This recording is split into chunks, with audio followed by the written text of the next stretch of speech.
To order. A quorum is present. The committee meets today pursuant to notice to consider 5 bills. The chair announces that requests for recorded votes may be postponed pursuant to Clause 2 of Rule 11 of the Rules of the House of Representatives and Committee Rule 14B. Without objection, the chair may recess the committee at any point. Today, the committee will be marking up 5 important pieces of legislation. H.R. 1319, the Modern Worker Empowerment Act, supports independent contractors by clearly defining the line between employee and independent contractor under the Fair Labor Standards Act and the National Labor Relations Act. As expert witnesses have told the Subcommittee on Workforce Protections, many businesses have experienced administrative whiplash from regulatory changes affecting independent workers. The Modern Worker Empowerment Act will provide certainty for many businesses and independent contractors by using a similar framework that the Trump Department of Labor finalized in 2021. I'd like to thank the American Trucking Associations for their strong support and acknowledge the independent workers who came to join us here today. We'll also consider H.R. 1320, the Modern Worker Security Act. This legislation will provide a safe harbor for businesses offering certain benefits to independent contractors, which are usually reserved for W-2 employees. The government should avoid creating fear and uncertainty among independent contractors about reclassification as employees, especially because the vast majority of these workers have made it clear they do not wish to become employees. This bill will remove illogical disincentives to providing independent workers with benefits. I'd like to thank Congressman Kiley for leading both these bills and for his expertise and passion on this issue. The next bill, authored by Congressman Comer, is H.R. 4366, the Save Local Businesses Act, which protects the opportunity for all workers to pursue the American dream. Specifically, this legislation will set one common-sense joint employer test so that job creators will have clarity about the law, of what the law is, and certainty for the future. For too long, we have allowed the National Labor Relations Board and DOL to determine their respective joint employer tests, resulting in tests that change with every presidential administration. The Biden-Harris administration's joint employer standard created immense uncertainty and imposed massive costs on thousands of businesses nationwide.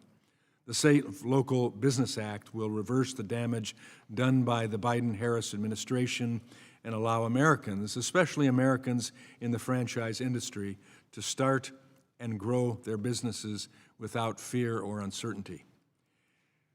We'll next consider H.R. 4312, the Student Compensation and Opportunity Through Rights and Endorsement Act, led by Representative Gus Bilirakis, House Republican Conference Chairwoman Lisa McClain, as well, whose work on this issue is much appreciated, myself and many others. The SCORE Act, a bipartisan bill, brings much-needed stability to college athletics. Since the NCAA lifted name, image, and likeness and transfer rules in 2021, college athletics have been in a period of chaos and as constant litigation and efforts to classify student athletes as employees jeopardize thousands of academic and athletic opportunities. H.R. 4312 restores order by establishing a national framework for athlete compensation, clarifying that student athletes are not employees and granting athletic associations authority to enforce consistent rules. Additionally, the SCORE Act protects student athletes' ability to earn NIL compensation and ensures universities provide academic support, degree completion programs, financial literacy, and preparation for life after sports. H.R. 4312 upholds the tradition of college sports by delivering a sustainable framework and protects broad-based academic and athletic opportunities for student athletes. Finally, we'll consider H.R. 4307, the Enhancing Detection of Human Trafficking Act. This bipartisan bill, authored by myself and Congresswoman McBath, will help DOL fight human trafficking and protect vulnerable adults and children. Specifically, this legislation directs the Secretary of Labor to educate DOL enforcement personnel on trafficking, ensures DOL personnel have the tools they need to detect cases of forced labor or sexual exploitation as they investigate employment law violations, establishes a clear framework for DOL employees to assist law enforcement in prosecution and prevention efforts, and requires DOL to provide an annual report to Congress on its efforts to combat human trafficking, which will help guide this committee's future oversight efforts. With that, I yield to the ranking member for an opening statement.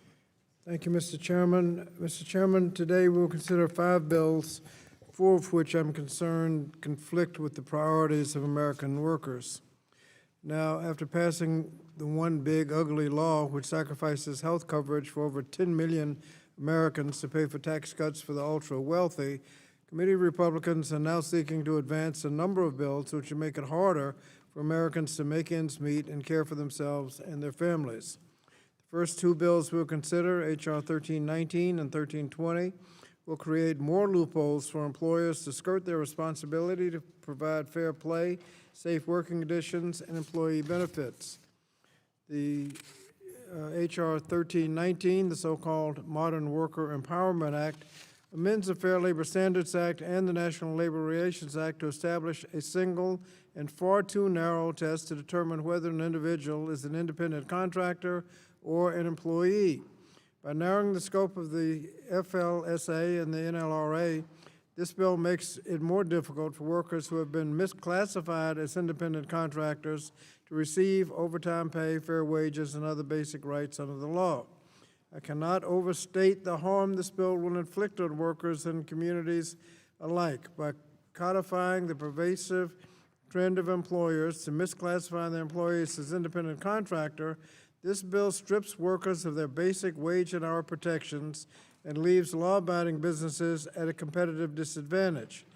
Independent contractors do not get the same protection and benefits as employees, such as minimum wage, overtime, unemployment compensation, workers' comp, access to employee health care and pensions, OSHA protection, and the right to organize.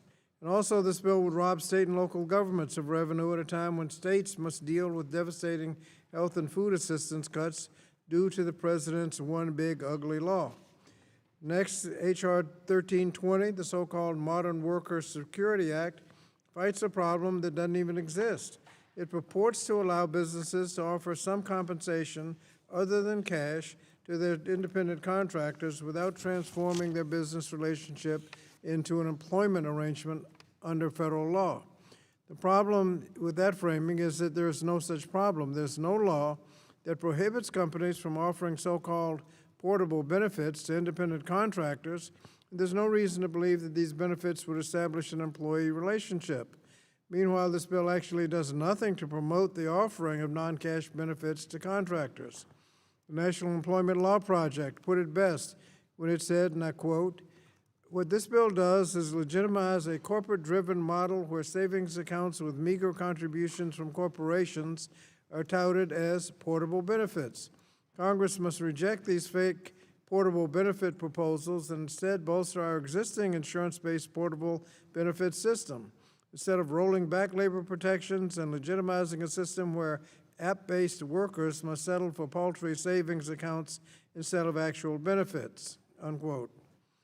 Next, we will consider H.R. 4366, the Save Local Businesses Act, which does just the opposite of what its name suggests.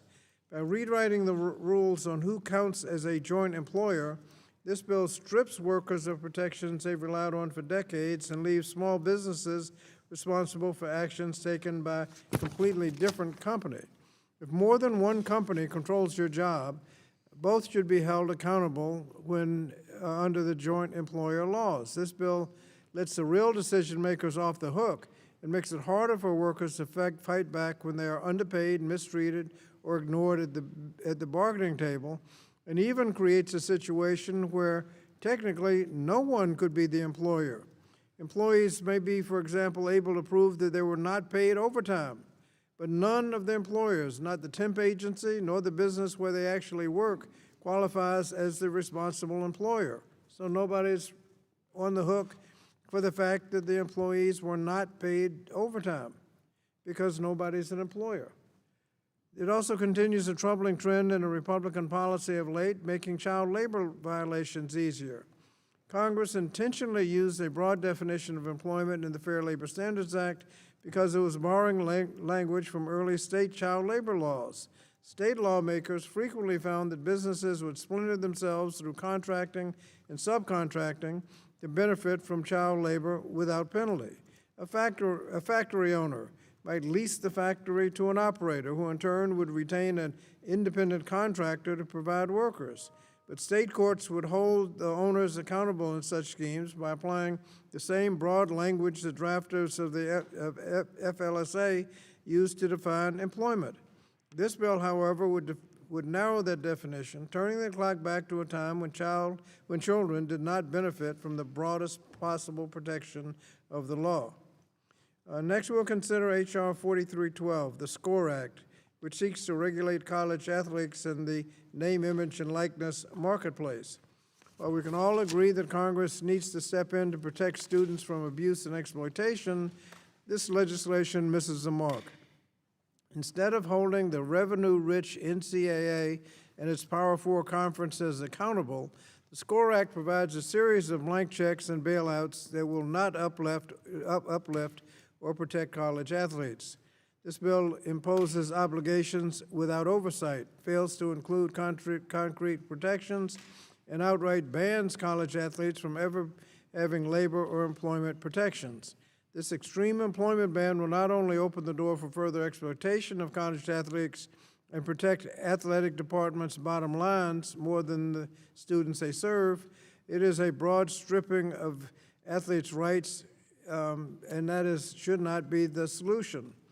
It also, whatever rights the athletes have under the bill, there's no apparent way for them to enforce those rights.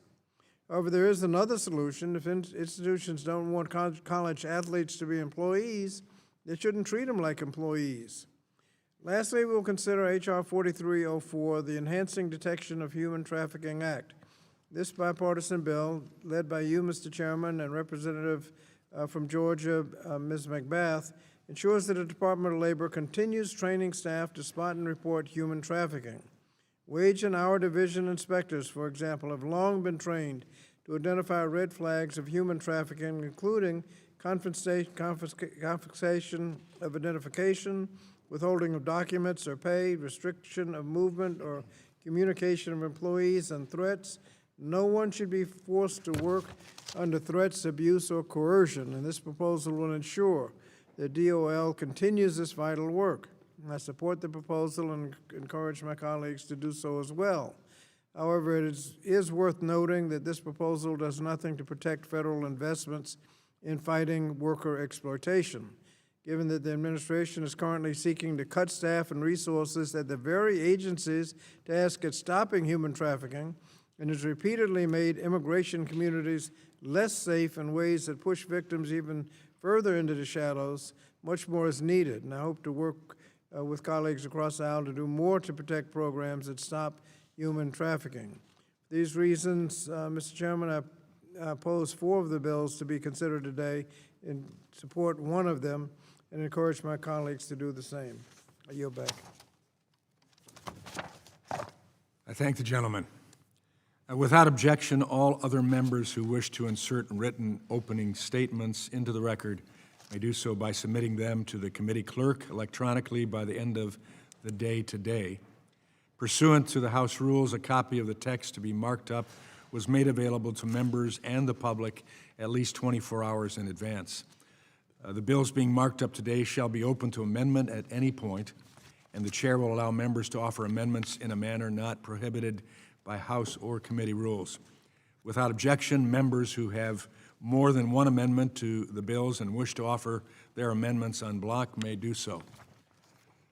The committee will now proceed to consideration of the bill H.R. 1319 for amendment. The clerk, the bill was circulated in advance and printed copies are available. The clerk shall designate the bill. H.R. 1319, a bill to amend the Fair Labor Standards Act of 1938 and the National Labor Relations Act to clarify the standard for determining whether an individual is an employee and for other purposes. Without objection, the first reading of the bill is dispensed with.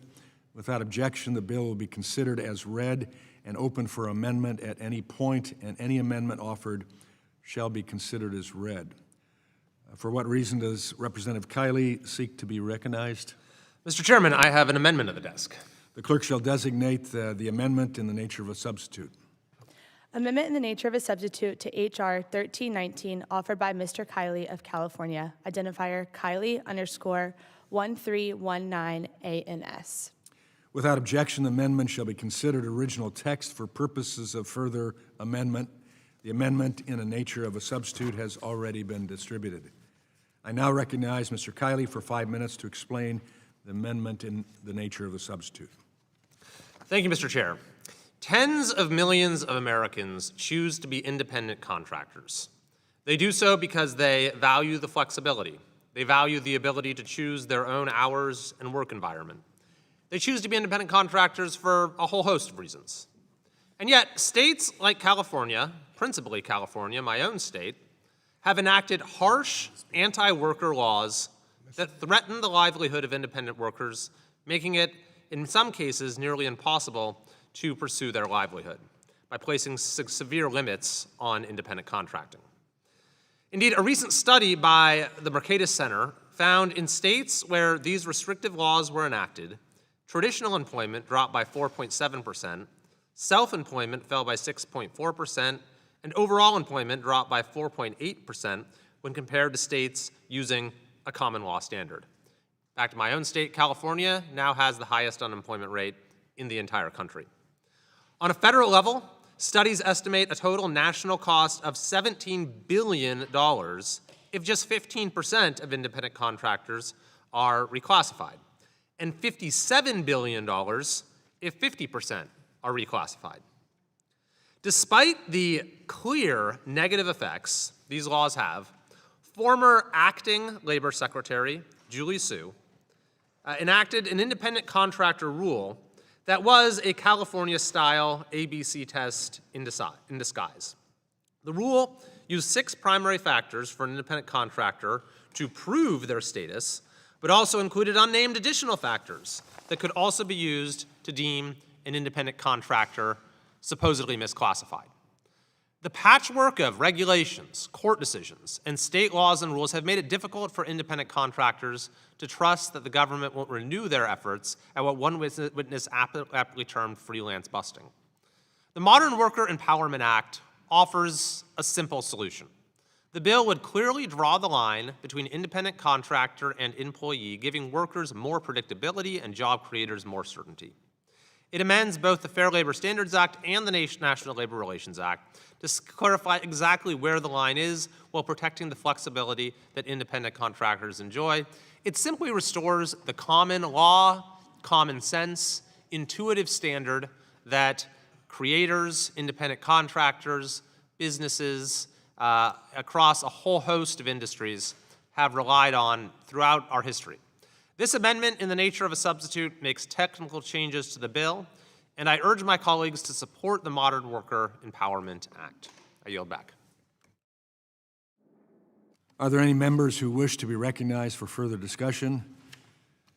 Mr. Scott, you are recognized for 5 minutes. Thank you, Mr. Chairman. Mr. Chairman, H.R. 1319, the so-called Modern Worker Empowerment Act, would radically rewrite the standard under which workers are classified as employees and thus guaranteed important workplace protections.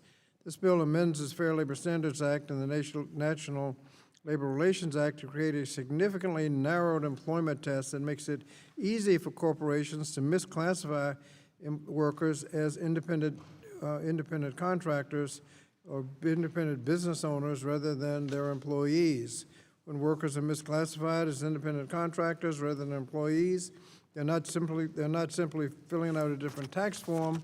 Misclassified workers are denied a host of workplace rights and protections, including minimum wage, overtime, family and medical leave, right to join and form a union, unemployment compensation, workers' compensation, or access to employee health and pension plans. Misclassification or payroll fraud is already a rampant problem, with as many as 30% of companies illegally labeling some workers as independent contractors in order to cut down labor costs and taxes. Employers do this just to save money, putting those legitimate businesses who follow the rules at a competitive disadvantage. This bill is a roadmap to supercharging misclassification throughout the economy. Any workers who exercise discretion in the way they do their job would be at risk of being misclassified as an independent contractor. So think about the nutritionists who work for healthcare facilities whose job is to tailor meals individually for patients, or nurses who work at hospitals who routinely make all manner of decisions for patient care, especially in emergencies, or the bartender at your neighborhood pub who might exercise discretion on how to deal with certain customers.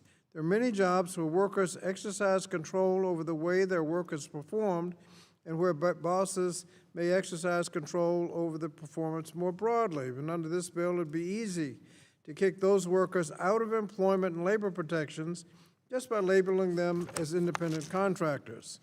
At a time when over half Americans are living paycheck to paycheck, rents are skyrocketing, and 40% of Americans don't have retirement accounts, Congress should not be making it easier for companies to exploit their workers and harm their ability to make ends meet.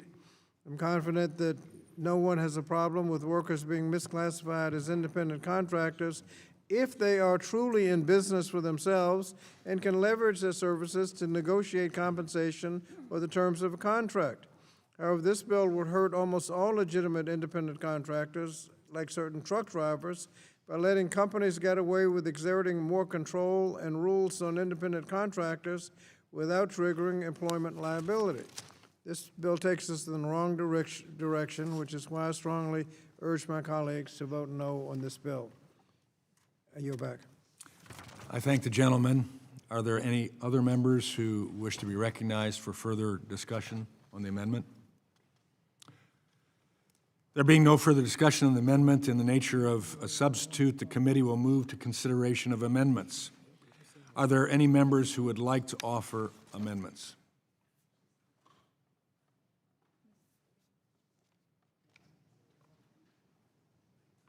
Mr. Chairman, I have an amendment at the desk. The gentlelady will be recognized for her amendment. The clerk will report the amendment. Amendment to the amendment in the nature of a substitute to H.R. 1319, offered by Ms. Ansari of Arizona, identifier AMD_03. For what purpose does the gentleman from Utah seek to be recognized? Mr. Chairman, I reserve a point of order. A point of order is reserved. I now recognize the gentlelady from Arizona for 5 minutes in support of her amendment.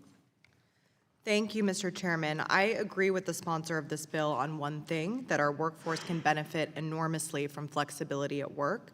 Where we differ is the assumption that flexibility can only be found in independent contracting. There is nothing in labor or employment law that forbids flexibility in work arrangements. Just think of the changes that have, in only a few decades, gone from revolutionary to normal: job sharing, flex time, telework. The only thing standing in the way of a flexible workplace is an inflexible boss. My worry with this bill, though, is that it would endanger all that working families have achieved in their demands for more flexible jobs. Under this bill, someone who has the ability to exercise professional judgment and has wiggle room to decide the details of the way their work is performed could be in danger of being pushed out of the protections our labor and employment laws provide. Obviously, someone who is teleworking does not have a boss looking over their shoulder every second of every day. The bill has a list of factors that may not be used as evidence of an employment relationship. And every single one of those factors is a way that a business could demand more and exercise more control over people who are supposedly independent contractors. My amendment simply adds another factor to that list, that flexible work arrangements cannot be used as evidence either way. Essentially, this amendment makes flexibility a neutral consideration. Independent contractors, of course, enjoy flexibility, but this amendment would make clear that employees can as well. And it protects people who currently enjoy flexible work arrangements in their jobs from potentially being kicked out of employment law, and therefore the benefits they need to support their families. I hope that my colleagues across the aisle will agree that we've come too far to turn back the clock now. Modern workplaces can be very flexible workplaces, and we need to respect that. I urge my colleagues to vote for this amendment, and I yield back. Does the gentleman from Utah insist on a point of order? I withdraw my point of order. The reservation is withdrawn. Does anyone seek recognition on the amendment?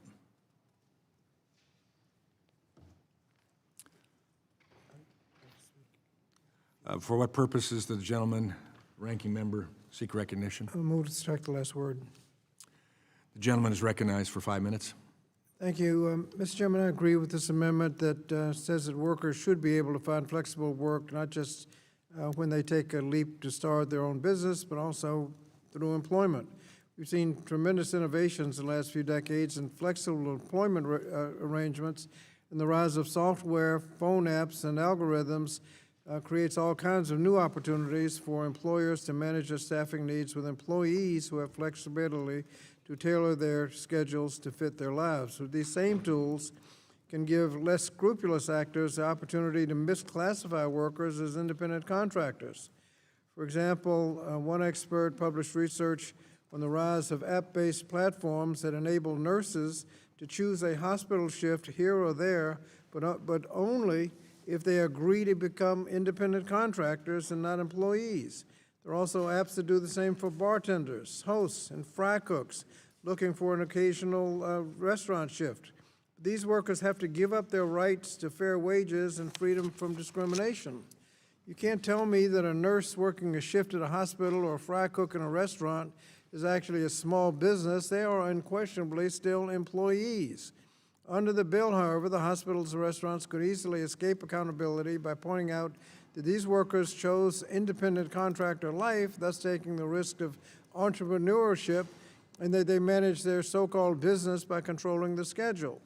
This bill would put employees in flexible work arrangement at risk of losing their rights under the nation's employment and labor laws, and this amendment simply makes clear that workplace flexibility is a neutral factor. It doesn't point to the direction of independent contractor, doesn't mean that you're more likely to be an employee. It's neutral. And so as a result, this amendment will protect the ability of workers to find employment that is flexible, but also protected under the nation's employment laws. So I think this is a good amendment, should be supported, and I yield back. I thank the gentleman. Are there any other members who wish to speak on the amendment?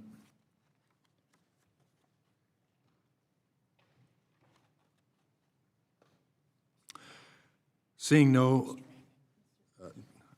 what does the gentleman from New York think to be recognized for? Thank you, Mr. Chair. I move to strike the last word and speak in opposition to the underlying bill, but I will say that I do support the amendment and share Ms. Ansari's views, and would also continue to speak on the underlying bill with this time.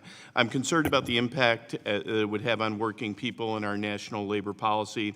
This bill makes changes to longstanding labor law in a way that dangerously narrows the definition of employment for certain workers and strips them of protections such as overtime pay, minimum wage, and the right to organize. By changing the test used to classify workers, the bill opens the door for more employers to misclassify their workforce as independent contractors, not because of the nature of their work or that it has changed, but because it helps their bottom line.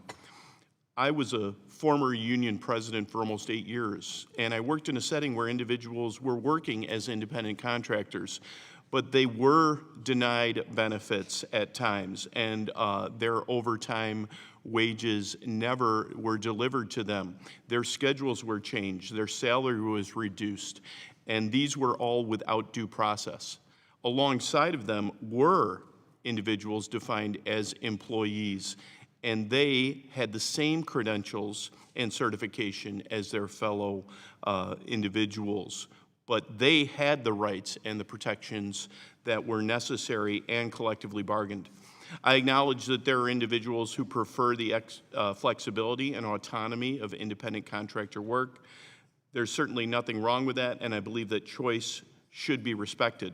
But the real risk here is the deliberate misclassification of employees as independent contractors.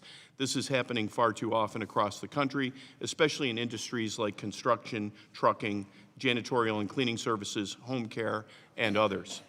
This legislation will only add to the problem.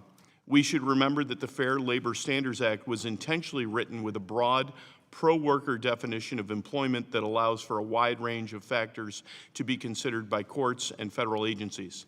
This approach ensures that classification decisions reflect the economic realities of the work rather than rigid legal standards. This bill seems designed to circumvent traditional employment relationships and protections while weakening the enforcement tools available to address misclassification. For those reasons, I oppose the underlying bill and respectfully urge my colleagues to do the same. Thank you, Mr. Chair, and I yield back. I thank the gentleman. Does anyone else seek recognition on the amendment?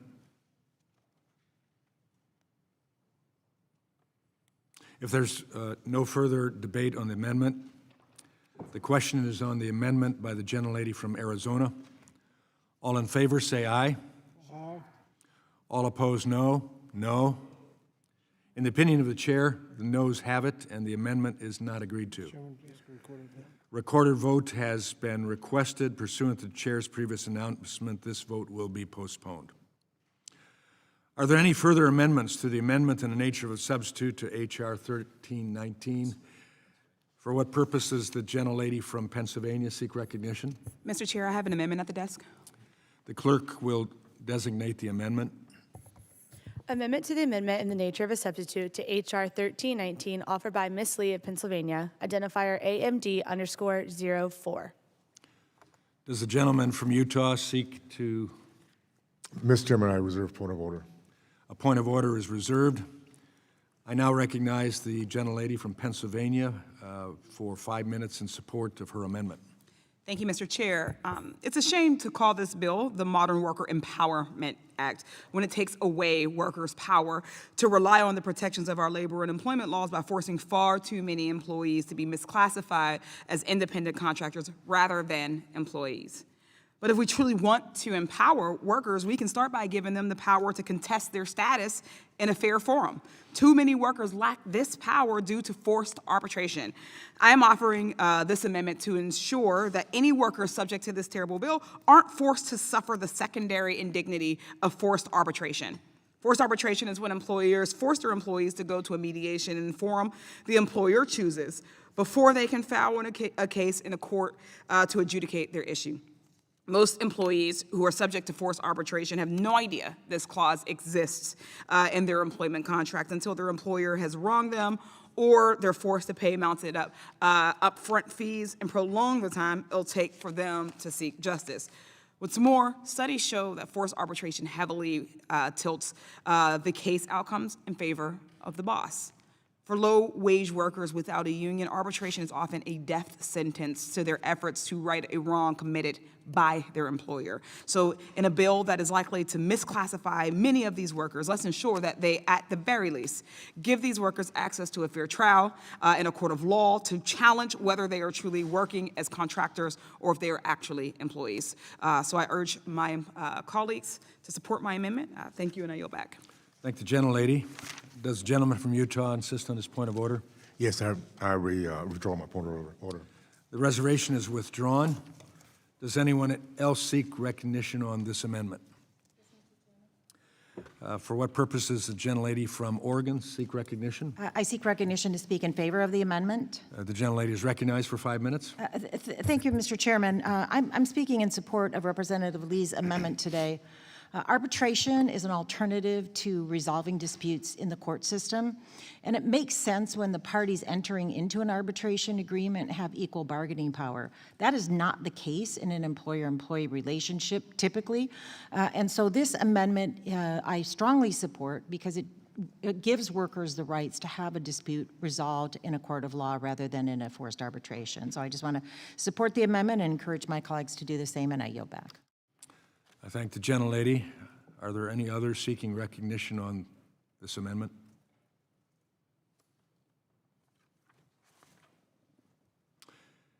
If not, the question is on the amendment by the gentlelady from Pennsylvania. All in favor, say aye. Aye. All opposed, no. No. In the opinion of the chair, the noes have it, and the amendment is not agreed to. Recorded vote is requested. Pursuant to chair's previous announcement, this vote will be postponed. Are there any further amendments to the amendment in the nature of the substitute to H.R. 1319? Mr. Chairman, I have an amendment at the desk.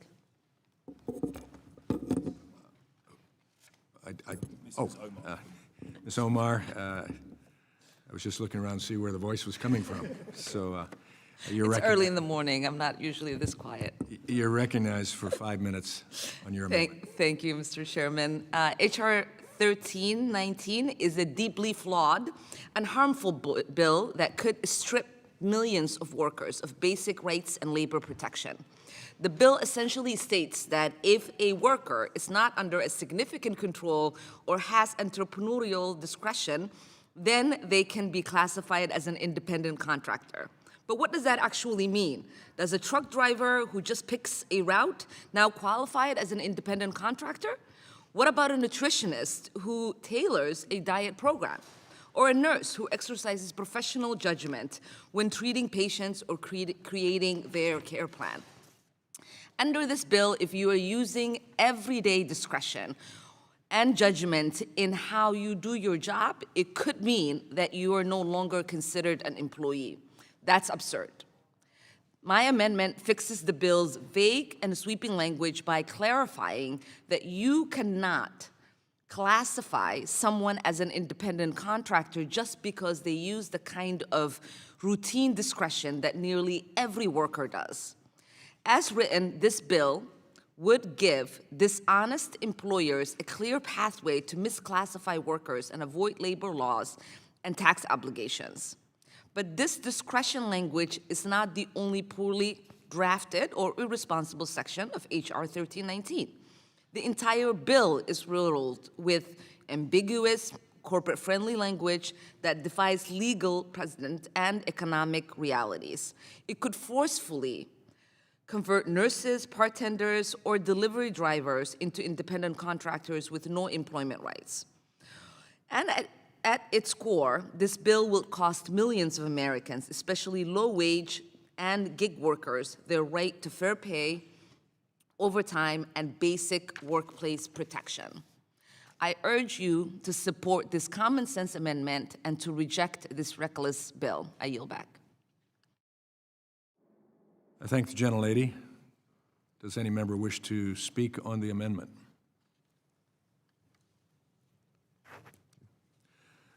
The gentleman from Virginia, the ranking member, is recognized.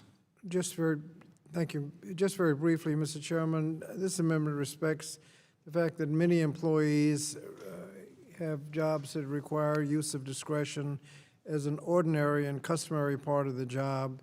Exercising that discretion should not strip them of their rights as employees.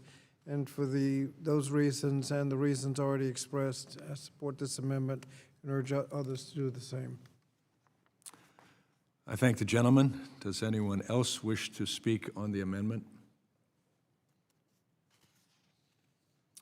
If not, I now recognize myself for 5 minutes. H.R. 1319 provides a clear and simple test in determining whether a worker is an employee or independent contractor. This legislation was introduced on behalf of the millions of delivery drivers, independent truckers, freelance journalists, and many more who choose to be independent entrepreneurs. In addition to the millions of independent contractors in these occupations, there are employees performing some of the same tasks. Despite the partial overlap of duties, there are other clearly defined lines that separate employees from independent contractors. But this amendment would maintain status quo with the regulatory whiplash experienced by individuals operating as independent contractors. For that reason, I will oppose this amendment, and I urge other members to vote no as well.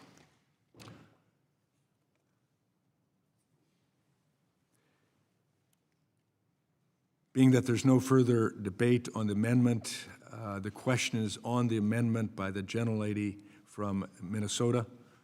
All in favor say aye. Aye. All opposed, no. No.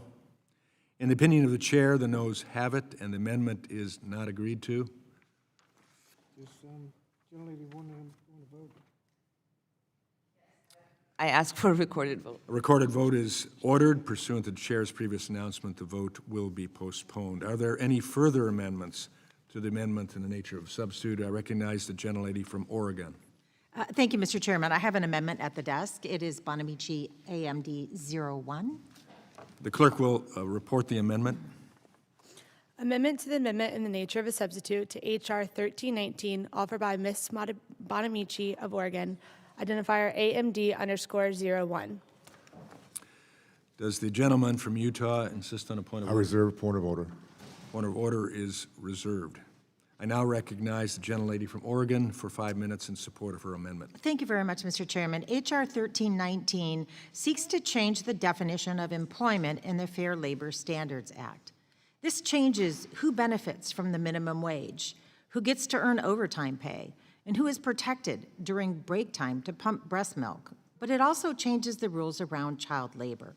When the FLSA was passed, child labor was sadly not uncommon in the country. States tried to act on their own to stop it. Groups like the National Consumers League tried to organize consumer pressure to stop it. It took congressional legislation to fundamentally fix the problem.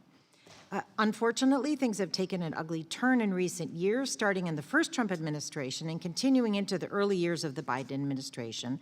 There was a significant increase in child labor violations. According to the Labor Department data, the number of children involved in child labor skyrocketed, nearly 300% from fiscal year 2015 to fiscal year 2024.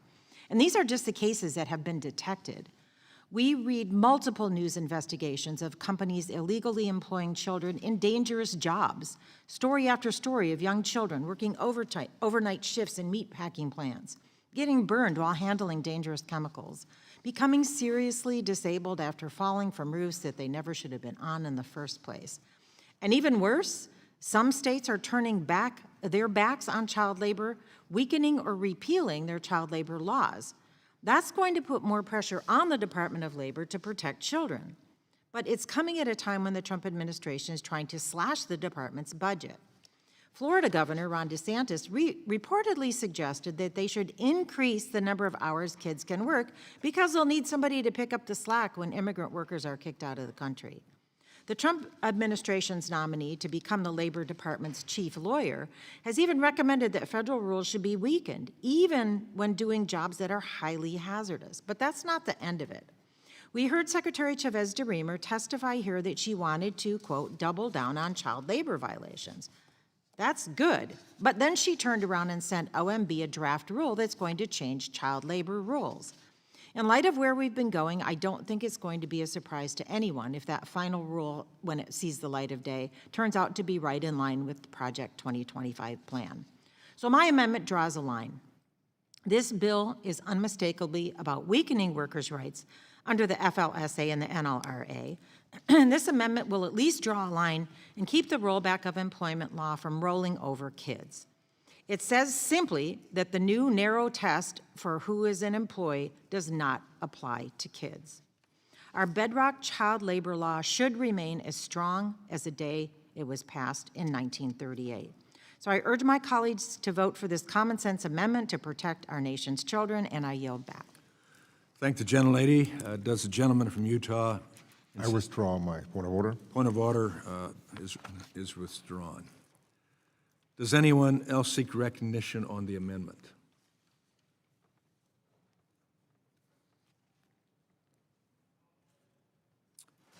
If there is no further debate on the amendment, the question is on the amendment by the gentlelady from Oregon.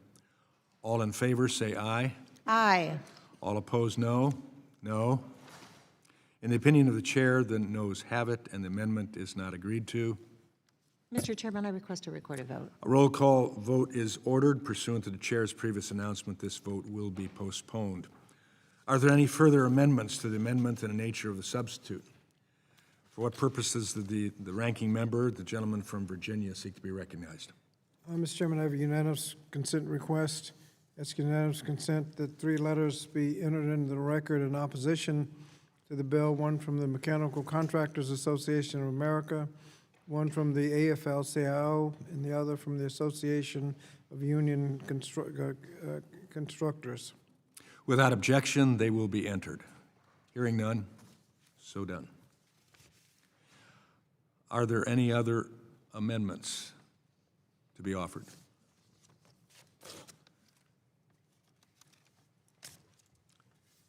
Seeing there are no further amendments to be offered, we will now move on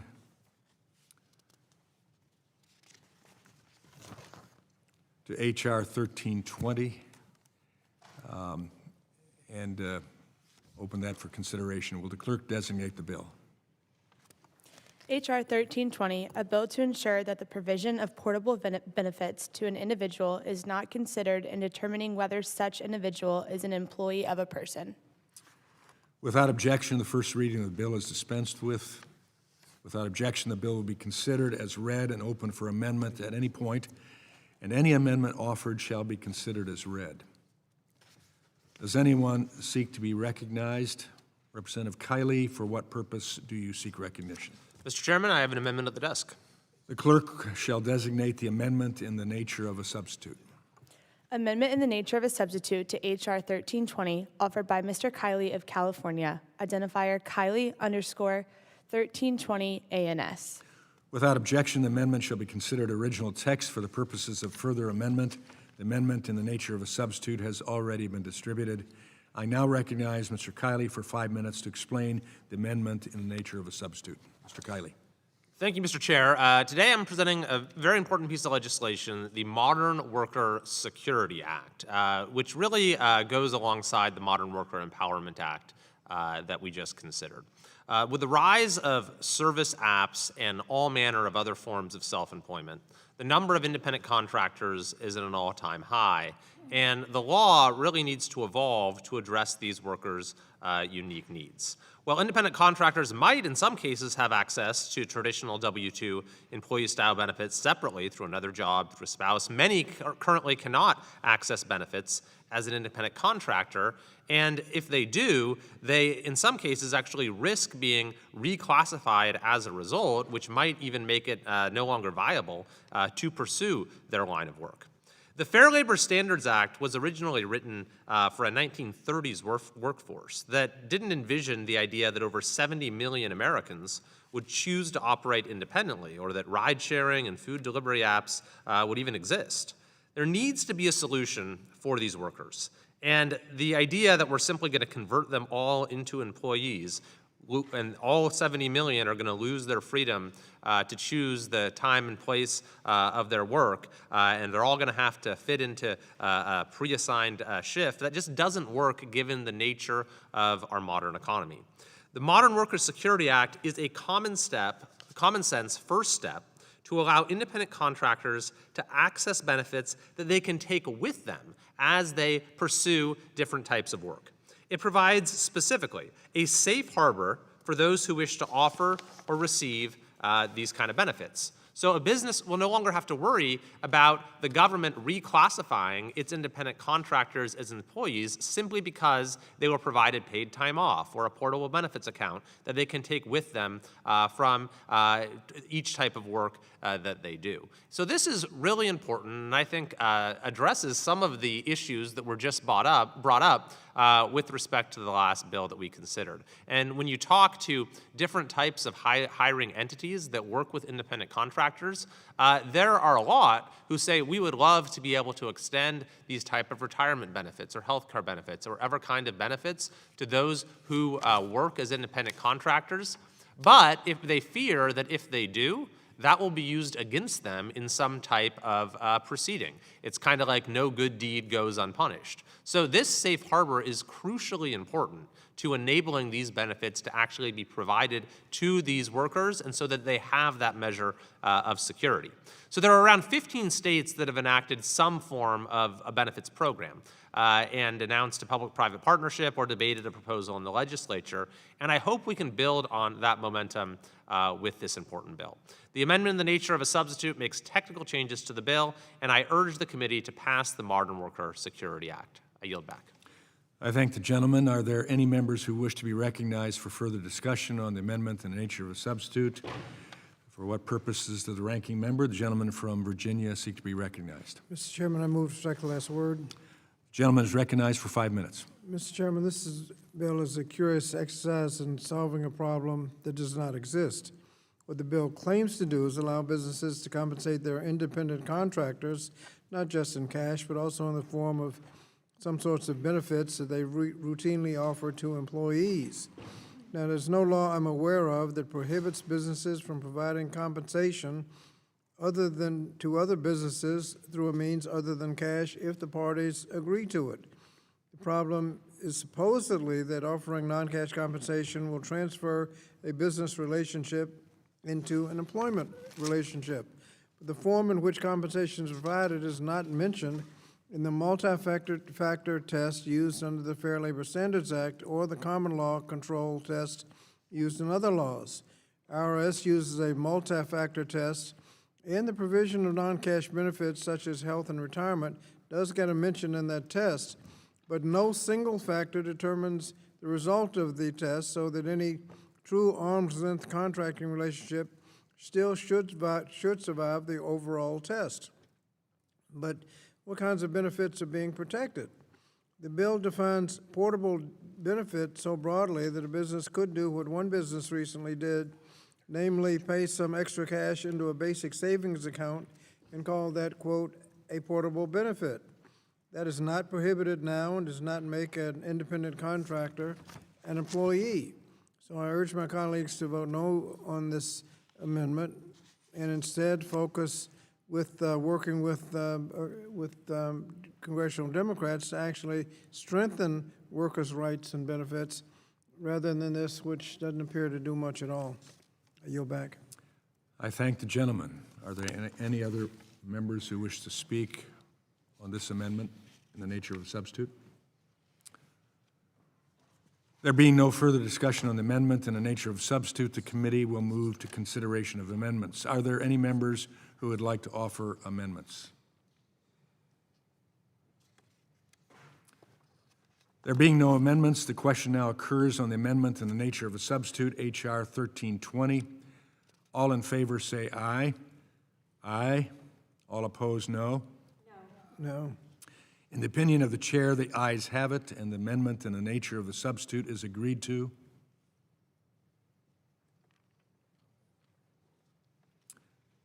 We'll now move to consider the next bill.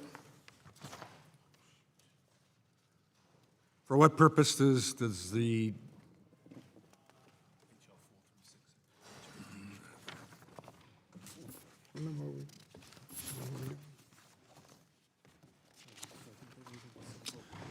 The committee will now proceed to consideration of the bill H.R. 4366 for amendment. The bill was circulated in advance and printed copies are available. The clerk will designate the bill. H.R. 4366, a bill to clarify the treatment of two or more employers as joint employers under the National Labor Relations Act and the Fair Labor Standards Act of 1938. The bill was circulated in advance and printed copies are available. The clerk will designate the bill. The clerk has designated the bill. Without objection, the first reading of the bill is dispensed with. Without objection, the bill will be considered as read and open for amendment at any point, and any amendment offered shall be considered as read. Does anyone seek to be recognized? Representative Under, for what purpose do you seek recognition? Yes, Mr. Chairman, to present H.R. 4366. The clerk shall designate the amendment in the nature of a substitute. Amendment in the nature of a substitute to H.R. 4366, offered by Mr. Onder of Missouri, identifier Onder_4366_ANS. Without objection, the amendment shall be considered original text for purposes of further amendment. The amendment in the nature of a substitute has already been distributed. I now recognize Mr. Onder for 5 minutes to explain the amendment in the nature of a substitute. Thank you, Mr. Chairman. The Biden-Harris administration spent the last 4 years causing mayhem for job creators and workers across America. They adopted a rule that significantly affected the franchise industry and virtually any industry with contractor-subcontractor relationships. In doing so, the Biden administration reversed the traditional standard of finding joint employer status only when the franchisor exerted direct and immediate control over the franchisee's employees, disrupting the franchisor-franchisee relationship. Traditionally, franchisees are small businesses that receive limited services and support from the franchisor. Under the Biden rule, one business is considered to be the joint employer. Could be considered to be a joint employer of the other business if the two entities share or jointly determine their employees' essential terms. Under the traditional rule, one business is the joint employer of another business's employees if the two entities share or jointly determine their employees' essential terms and conditions of employment. What does this mean? It means more NLRB determinations favoring joint employer status. It means thousands of job creators share legal liability for the actions of businesses that do not actually supervise, or even employees they do not actually supervise or see day to day. It means small business owners, independent contractors, and the franchise industry suffering under the rules of the Biden-Harris administration. That is why I'm proud to speak in favor of H.R. 4366, the Save Local Business Act, which amends the National Labor Relations Act and the Fair Labor Standards Act to consider a company to be a joint employer if it shares employees with another entity and directly, actually, and immediately exercises significant control over the essential terms and conditions of employment for those shared employees. This direct and immediate control standard mirrors the 2020 rule from the first Trump administration and does constitute the traditional standard. The bill also makes sure that control means control. A business has control over workers if it can hire and fire them, discipline them, decide how much to pay them and what benefits to offer them, supervise them day to day, and assign their work schedules, positions, and tasks. I thank Representative Comer for his leadership on this important bill, and I urge adoption of the amendment in the nature of a substitute, which makes a technical change to the bill. I yield back. I thank the gentleman. Are there any members who wish to be recognized for further discussion on the amendment in the nature of a substitute? Representative Scott, do you wish to be recognized? Thank you. I move to strike the last word. You are recognized for 5 minutes on the bill. Thank you, Mr. Chairman. Mr. Chairman, the Save the Local Businesses Act would eviscerate workers' rights and protections under the National Labor Relations Act and the Fair Labor Standards Act by allowing large corporations to evade accountability when they violate labor and employment laws, such as by stealing workers' wages, hiring children for dangerous jobs, and firing pro-union workers. It would also weaken the ability of workers' unions to negotiate a fair and full contract, improving their working conditions. This bill has been considered by this committee time and time again, and the reality of its impact remains the same. It's bad for working people, and it's bad for small businesses who could be left liable for another employer's action. The labor and employment laws have long protected workers who have joint employers, which is when more than one entity controls the terms and conditions of employment. Strong joint employment standard under the NLRA ensures that workers can collectively bargain with the parties that actually control the terms and conditions of employment. If one is hired by a temp agency, which then contracts with a work site to provide employees, and that work site in that contract sets the salary, the contract, it is useless for the union to try to negotiate a salary increase with the temp agency. They're locked in. It's the work site that set the salary. So if you're not able to negotiate with the joint employer, you don't really have any right to negotiate.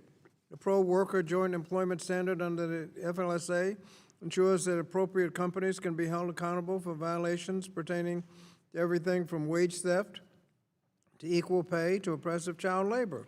Joint employment is becoming more common with the rise of what they call fissured workplace, where firms increasingly use overlapping agreements of contracting, subcontracting, and temp agencies, which has weakened workers' bargaining rights and allowed large corporations to avoid bargaining and liability for violating labor laws. Millions of Americans, including janitors, housekeepers, cooks, and many others who are employed through some contractors or temp agencies, are at risk of being exploited by employers trying to evade liability through workplace fissuring. And the bill we are considering today would make the problem worse. H.R. 4366 radically rewrites both the NLRA and the FLSA by adding new, narrow definitions of what is a joint employer.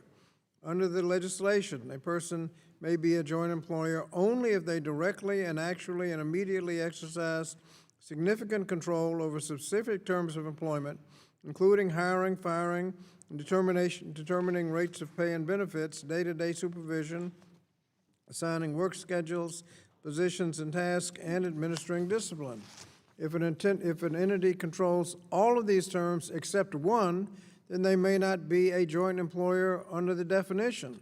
And even if the entity determines rates of pay, it may not be liable for wage theft under the FLSA if they don't meet the other standards. Alternatively, the entity could have control over all the terms, but if it exercises that control indirectly through the subcontractor, then the entity may still be immune from any liability under this bill. Under the NLRA, this would cripple a union's right to negotiate with entities that actually control the terms and conditions of work. Even more alarmingly, under this bill, it could be the case that employees have no employers who are liable for wage violations. That's because no employer met all of the conditions to be a joint employer. That could set off chaos and impose needless harms to workers trying to navigate our legal system. To put into context how this bill empowers large corporations and the working people, the Economic Policy Institute estimated that a similar NLRB regulation that was finalized under the first Trump administration would transfer $1.3 billion each year from workers' paychecks to their bosses' pockets. This not only does this bill protect large companies at the expense of workers, it could also hurt small businesses. This bill would insulate large franchisors from liability while leaving franchisees solely on the hook for decisions required by the franchisor. If the franchisor mandates a policy that could violate the NLRA or FLSA, the franchisee is forced to accept shared control without shared responsibility. We should be standing up for workers and small business owners, not passing legislation that makes it easier to exploit them. So I urge my colleagues to vote no on the bill and yield back the balance of my time. Gentleman's time has expired. Are there any other members who wish to be recognized? The gentlelady from Oregon, you wish to be recognized? Yes, Mr. Chairman, I'd like to speak in opposition to the amendment and the nature of the substitute. Thank you, Mr. Chairman. I first want to align myself with the comments of Ranking Member Scott. We've had this discussion in this committee over the years many, many times, and I always listen very carefully because before I came to Congress, before I served in the state legislature, I was a lawyer and I represented franchisees in disputes with franchisors. So I always listen to this carefully because we always hear that the sky is falling and people won't be able to open franchises and franchisors will be considered employers. But they aren't unless they assume general control over the management of the franchisee's employment. And when they do that, they should be considered an employer. So I frankly get a little frustrated with the sky is falling argument that this is going to discourage people from and opening small businesses and opening franchises, because it doesn't happen unless the franchisor acts like an employer. And as Mr. Scott said, when they do that, they should be held responsible. So I'm going to vote no on this amendment and hope someday that we can stop the same argument over and over again, because it's not hurting small businesses. In fact, passing this bill will hurt small businesses, as Mr. Scott said, if they are held responsible, as if they're required to do something by their franchisor that violates the law. So I oppose this, and I yield back the balance of my time. I thank the gentlelady. Are there any other members who wish to speak on this amendment?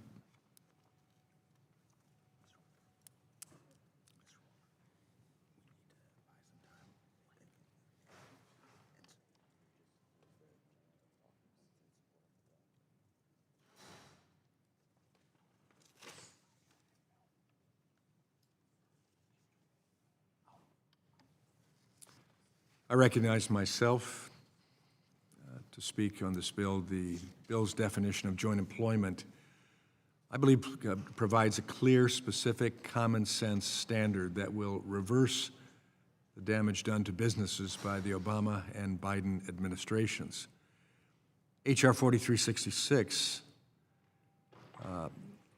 as it sits in the nature of a substitute, provides clarity and certainty for employers and employees alike, amending the National Labor Relations Act and the Fair Labor Standards Act to adopt a definition of joint employer that grounds the standard in the actual conduct of the employer and the actual relationship between the parties. The Obama-Biden indirect or reserved control standard for joint employment is an unworkable compliance nightmare for employers by creating confusion and ultimately undermining the franchise business model. In order to avoid liability for the actions of workers, they don't actually supervise or control. Contractors and franchisors under the Biden joint employer rule are forced to reduce the connections and resources they offer to subcontractors and franchisees. The consideration of indirect control makes business owners less likely to create jobs through subcontracting and causes franchisors to eliminate assistance to franchisees such as employee handbooks and job applications. The Obama-Biden harmful joint employer standard puts hundreds of thousands of businesses at risk, including thousands of franchise operations. I urge my colleagues to vote yes on H.R. 4366 and save their constituents' local businesses. And I yield back. Are there any others that wish to speak? For what purposes does the gentleman from Missouri wish to be? Yeah, to speak briefly.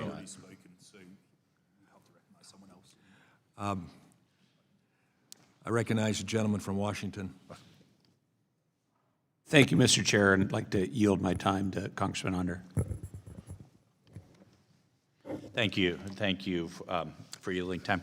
I'd just like to point out that the direct and immediate control standard for joint employment in the franchise or franchisee context is not in any way a radical new standard. In fact, it was the standard that prevailed for over 30 years, including the first 7 years of the Obama administration until the Browning-Ferris Industries decision by the NLRB in 2015. So this really restores, as the chairman pointed out, a common sense standard to this joint employer relationship, and I yield back.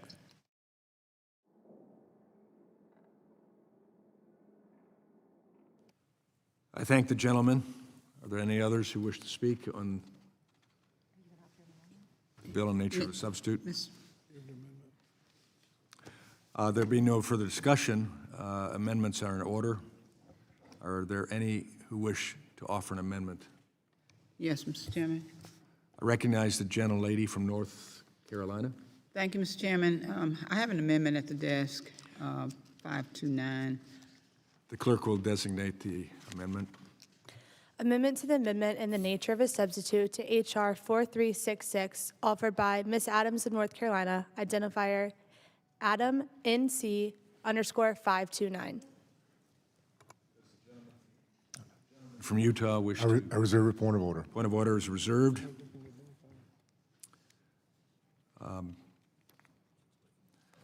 I now recognize the gentlelady from North Carolina Thank you, Mr. 5 Chairman. minutes in support of the amendment.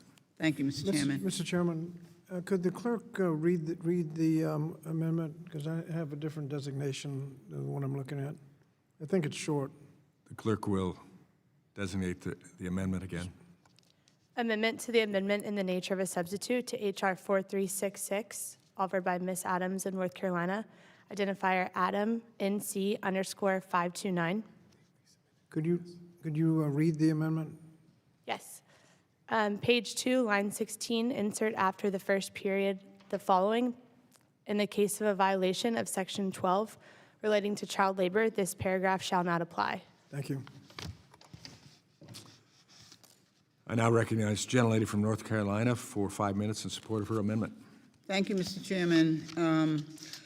This bill turns back the clock on employment law. And in the course of doing that, it will turn back the clock on child labor. As some of you know, I was a college professor for 40 years, so let me give you a little history lesson. When Congress developed the Fair Labor Standards Act in 1938, it deliberately crafted the broadest definition of employment possible. Among other things, the drafters of the FLSA had learned the lessons that state policymakers addressed when tackling the problem of child labor in sweatshops. One common form of abuse was called inside shop. In a factory in the early 1900s, you might find workers who were employed directly by the factory, working side by side with workers who were employed inside the factory by a labor contractor. For example, a metal fabricating plant might consist of several departments, each of which was like a shop inside a shop run by a contractor. Through arrangements like this, a big firm would benefit from the work of child labor, but it would try to evade responsibility by arguing that the inside shop or a labor contractor was to blame. The child labor laws of the late 1800s and early 1900s were written to account for these arrangements. They used the same language that we have now in the FLSA so that they could hold accountable not just the parties who were directly in charge of child laborers, but also all the parties who permit children to work in violation of the law. So this bill will narrow the definition of employment in the FLSA, and I fear that children could be harmed as a result.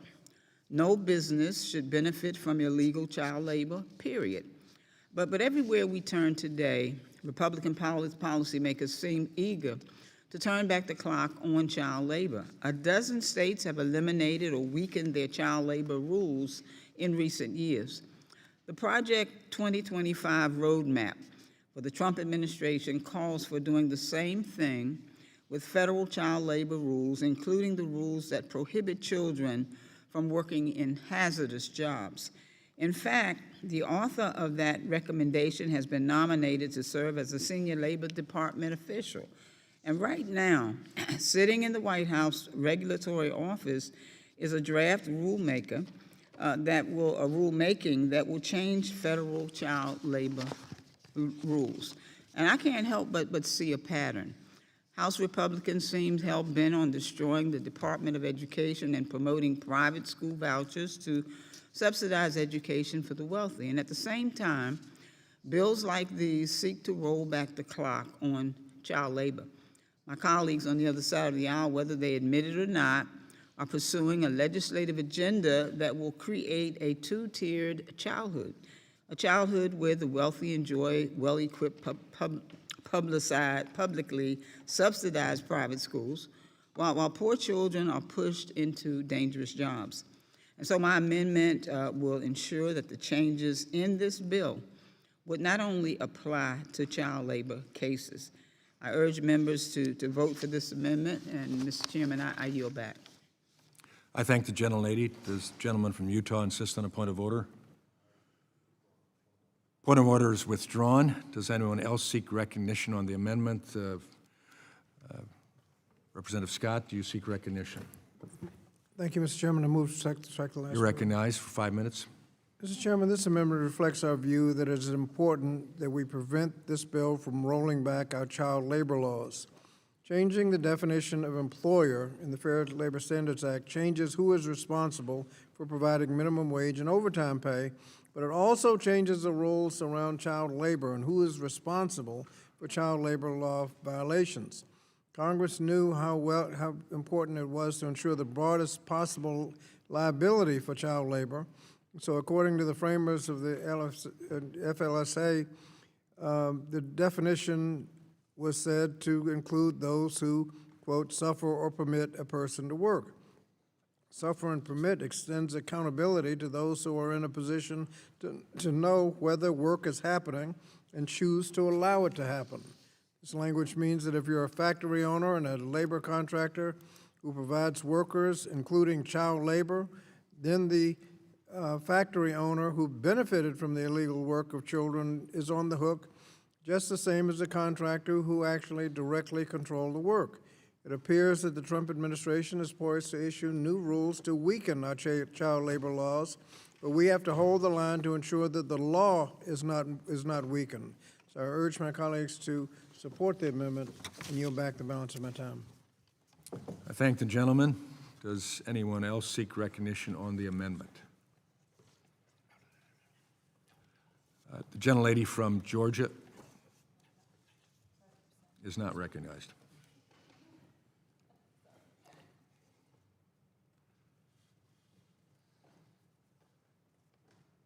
If there's no further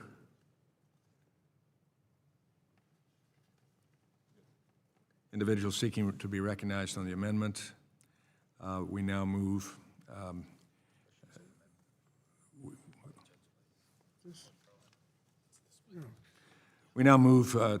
to the amendment of the gentlelady from North Carolina. All in favor say aye. Aye. All opposed, no. No. In the opinion of the chair, the noes have it, and the amendment is not agreed to. Is the record roll call requested? Recorder vote is requested. Pursuant to the chair's previous announcement, the vote will be postponed. Are there any further amendments? Being no further amendments, Mr. Chairman. for what purpose does the gentleman from Virginia seek to be recognized? Mr. Chairman, to ask unanimous consent that letters in opposition to the bill from the National Employment Law Project and the Signatory Wall and Ceiling Contractors Alliance be entered into the record. Without objection, they will be entered.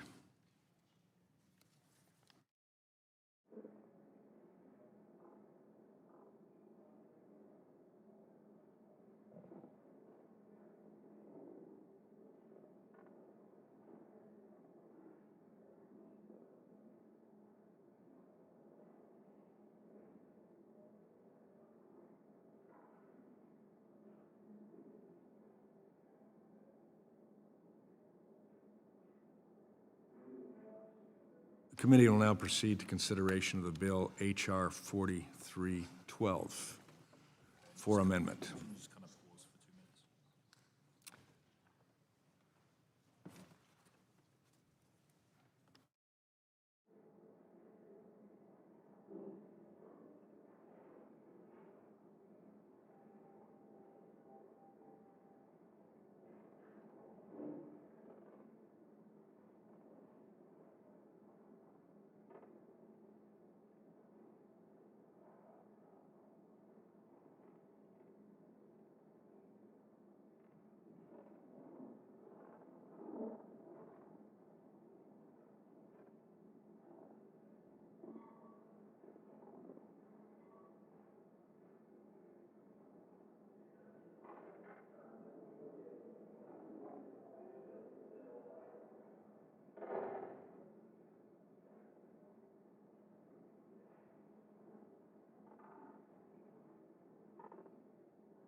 stated, the committee will now proceed to consideration of the bill H.R. 4312 for amendment. The bill was circulated in advance and printed copies are available.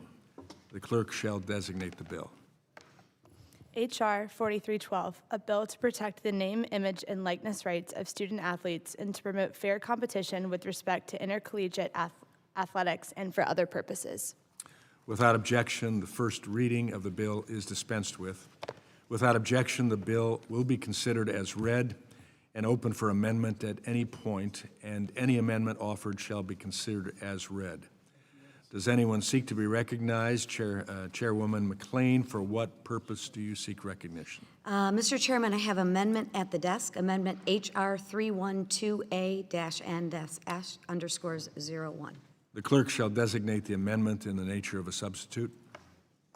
Amendment in the nature of a substitute to H.R. 4312, offered by Ms. McLean of Michigan. Identifier McLean _4312 _ANS. Without objection, the amendment shall be considered original text for purposes of further amendment. The amendment in the nature of a substitute has already been distributed. I now recognize Chairwoman McLean for 5 minutes to explain the amendment in the nature of a substitute. Thank you, Mr. Chairman. College athletes are in a transformational period driven by the introduction of name, image, and likeness rights and the finalized House versus NCAA settlement that allows schools to share revenue directly with student athletes. We all agree that student athletes deserve to be compensated for their contributions to college athletics, but the current environment is unsustainable and risks exploitation of student athletes. The absence of uniform NIL regulations across states, coupled with ongoing antitrust litigation and attempts to classify student athletes as employees, has created regulatory concerns. The ongoing lawsuits have the potential to fundamentally alter the financial structure, operational framework, and governance of college athletics. This will create substantial implications for the NCAA, its member institutions, and the availability of academic and athletic opportunities for thousands of student athletes. It is time to bring stability to college sports, which is why I'm excited that the committee is moving H.R. 4312, the Student Compensation and Opportunity Through Rights and Endorsements, the SCORE Act. The SCORE Act establishes a national framework for college athletics, protects student athletes' rights to NIL deals with reasonable guardrails in place, resolves state law disparities, and puts an end to the ongoing litigation environment hovering over all collegiate sports. Additionally, H.R. 4312 clarifies that student athletes are not employees. Designating student athletes as employees would risk a reduction in benefits for student athletes and reduce athletic opportunities. Currently, student athletes are receiving more benefits than ever between scholarships, NIL deals, and now revenue-sharing payments. The NCAA estimates compensations to student athletes is approaching 50% of total athletic revenue at its schools. My amendment, H.R. 4312, further protects student athletes by requiring clear written agreements for NIL deals and establishing a database of registered agents to protect student athletes from being exploited.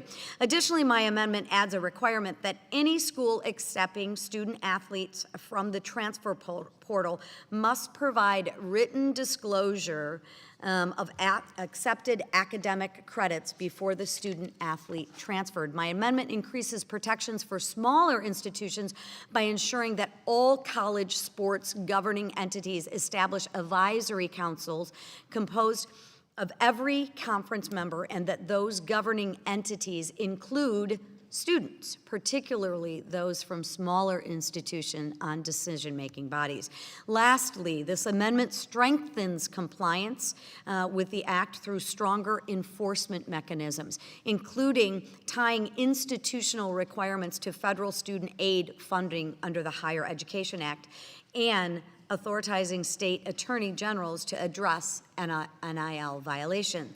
By establishing a sustainable framework, H.R. 4312 and my amendments provide stability for the governance of collegiate athletes, support a broad array of athletic opportunities, and ensure long-term stability for this vital piece of American culture. I urge my colleagues to support this amendment and the underlying bill. And with that, Mr. Chairman, I yield back. I thank the gentlelady. Are there any members who wish to be recognized for further discussion on the amendment in the nature of a substitute? For what purpose does the gentleman from Virginia, the ranking member, seek to be recognized? Mr. Chairman, I move to strike the last word. The gentleman is recognized for 5 minutes. Mr. Chairman, college athletics has become a multi-billion-dollar industry. In the last fiscal year, the NCAA alone brought in almost $1.4 billion in revenue, a $91 million increase over the prior fiscal year. And it's not just the NCAA that's prospering. In 2023, the NCAA's largest athletic conferences collectively generated over $3.5 billion in revenue, while Division I schools reported nearly $19 billion in revenues from athletics. Let's be clear, success we're seeing today was built off the hard work and talent of college athletes. Yet despite the flow of billions of dollars to the NCAA, athletic conferences, and member schools, college athletes do not share in the prosperity their efforts and performance creates. For example, in a 2019 survey, almost 25% of the D1 college athletes reported struggling to get enough food in the last month, and nearly 14% were homeless over the last year. On the other hand, in 2023, D1 schools spent over $3.6 billion on coaches' salaries, making up the largest spending category of these schools' athletic budgets. Athletes are also putting in long hours into their sport on top of their classes or another job. Others deal with harassment and abuse and experience minor and major injuries. With this in mind, Congress should be working to uplift and protect the college athletes. Unfortunately, that's not what we're doing today. The legislation we're debating today, the SCORE Act, is promoted as a measure to empower college athletes, when in reality it is a series of blank checks and bailouts to the NCAA. One of the most egregious provisions in the SCORE Act is a permanent ban on college athletes receiving labor and employment rights under any federal or state laws. Our nation's labor and employment laws rely on fact-specific tests and are determined on a case-by-case basis in one way or another. Instead of letting a few court cases play themselves out to determine if certain groups of college athletes, let alone all of the athletes, meet the definition of employee under specific laws, Republicans in this bill are seeking to jump the gun and eliminate potential labor rights and protections, including rights to minimum wage, right to organize, right to bargain for fair conditions. It also eliminates workers' compensation for injuries or disabilities. The bill does this by limiting the responsibility for injuries that may be caused by participating in the sports. They may cause permanent disabilities. Workers' comp laws would have addressed those permanent disabilities, but this bill eliminates that possibility. I'm deeply concerned that this provision will open the door for further exploitation because it means that no matter the control or conditions imposed on college athletes' lives, the schools, conferences, and NCAA will never have to worry about triggering employment liability. I'm also deeply concerned about the SCORE Act's unprecedented preemption provisions, which would not only eliminate any college athlete protections put in place by states, but forever prohibit states from doing so in the future. This bill would further require certain colleges to provide student athletes with academic and career support and financial aid. Although supporting students' success is very important, these requirements heavily align with what the NCAA already requires its members to provide and allows colleges to outsource the services right back to the NCAA. Ultimately, these loose requirements fall short of meaningfully addressing the educational, health, and financial needs of student athletes. The bill also requires colleges to publish how they use student athletic fees and restrict high media revenue colleges from and restricts high media revenue colleges from charging students such athletic fees. While I appreciate the efforts to increase transparency regarding on how colleges use students' tuition and fees, I have concerns about making changes to this student fee outside of a more holistic price transparency reform and without fully understanding the potential administrative and financial impacts on colleges. And as the Democratic Women's Caucus has reminded us in a recent letter, this bill does not require Title IX equity in name, image, and likeness programs, and if enacted as drafted, would actually exacerbate already existing financial inequities between men's and women's athletic programs. And finally, Mr. Chairman, whatever rights the athletes retain under the bill appear to be unenforceable, and as everyone knows, the right without a remedy is no right at all. And so for these reasons, I urge my colleagues to oppose the legislation. You're back. I thank the gentleman. Now I recognize the gentleman from Washington for 5 minutes. Thank you, Mr. Chair. I greatly appreciate the committee taking up this important issue and the sincerity of the underlying substitute bill in trying to bring some stability to a very chaotic and troublesome college sports landscape. But in its current form, this is the wrong solution at the wrong time. And if this bill were to be voted into law, it would exacerbate the demise of the policy benefits to the American people of what college athletics should be. So just to understand the flaws of this bill, it is based on a flawed House settlement. And to remind everybody where we are in college sports, when the Supreme Court with the Kavanaugh ruling ruled that college athletes were not amateur, it set off a predictable pay-for-play scheme amongst supporters of competitive college athletics, primarily in football and basketball. And with no restrictions on transfers, you essentially got unfettered free agency with no salary caps, and chaos has ensued. Against that chaos, there were trial lawyers looking to get at all the money in big-time college football, and when they launched the House settlement, the deepest pockets that could defend that lawsuit were primarily from the SEC and the Big Ten, the richest conferences, and they came up with this flawed settlement that has at its heart a salary cap that would only the largest schools can reach.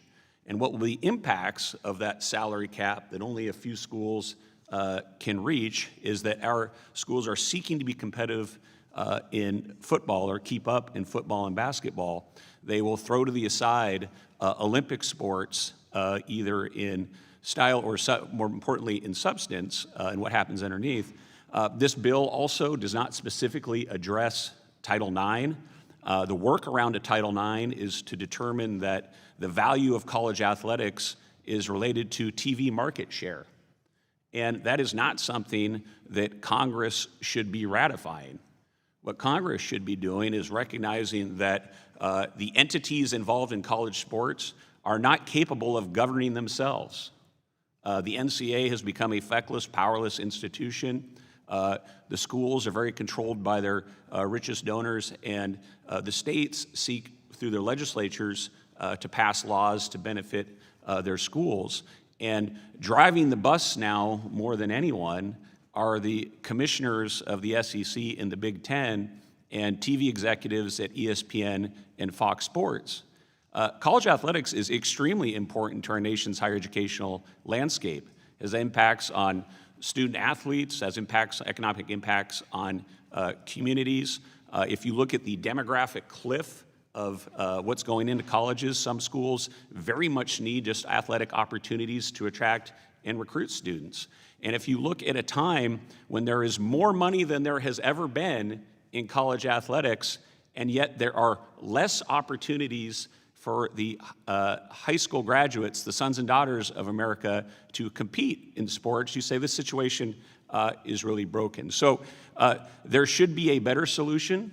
It should be a solution that should fundamentally consider the issues of student-athlete welfare, academic purpose, competitive balance, and sustainability in Olympic sports. And on all those measures, the underlying SCORE Act comes up short. Over the past weekend, I have reached out to 15 athletic conferences. A couple of them support the SCORE Act. Many of them have concerns. I would like to, Mr. Chair, if I may, enter into the record letters from 3 entities. One is the U.S. Olympic Committee expressing concern with the SCORE Act. Another is from the chairman, the commissioner of the Big West Athletic Conference expressing concern. And the final letter is a letter from 5 attorney generals expressing concern. If I could enter these into the record. Without objection, they will be entered. Thank you, Mr. Chair. So college sports should be, colleges are highly subsidized public goods. College sports should be regulated as such. It's time for Congress to set up a body that can deal with this holistically, not outsource this to a flawed House settlement. There's a better approach out there, and I would urge at this time this bill be withdrawn so we can work on a better solution. Gentleman's time has expired. Thank you. Recognize the gentlelady from Georgia, Ms. McBath. Thank you, Mr. Chair. I wish to speak in opposition of the amendment in the nature of a substitute. You're recognized. Thank you. College athletics have such an important place in our education system in American society, even as my colleagues on the other aisle have just recognized and spoken up, especially though in my home state of Georgia, I represent Georgia, and players represent more than just, it's more than just a sports team to Georgia. It's kind of like, it's in our blood, it's in our nature, and they carry the legacy of a town, an institution, and a lot of times the players' dreams and their accomplishments. These things are incredibly meaningful, and we need to be sure that nothing we do here will further complicate things for folks back home or put opportunities further out of reach for students and for their families that are depending on these opportunities. Student athletes must be treated with the dignity and the respect that they absolutely deserve. They must be fairly compensated for their efforts while ensuring that schools, both large and small schools, can continue to provide high-quality educational and athletic opportunities for our students. Athletic scholarships play a very important role in making sure that every student who wants to better themselves through higher education has an opportunity to do so without going into a lifetime of debt, regardless of how much money their parents make or whether anyone in their family has ever been to college before. They are directly responsible for helping people lift themselves up from lower income levels and into a better quality of life, sometimes breaking generational cycles of poverty.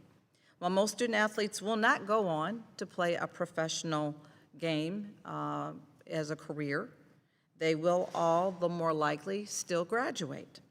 They will be more likely to gain the skills that are necessary to provide a decent life for themselves and for their families or whatever profession if they decide to pursue after college.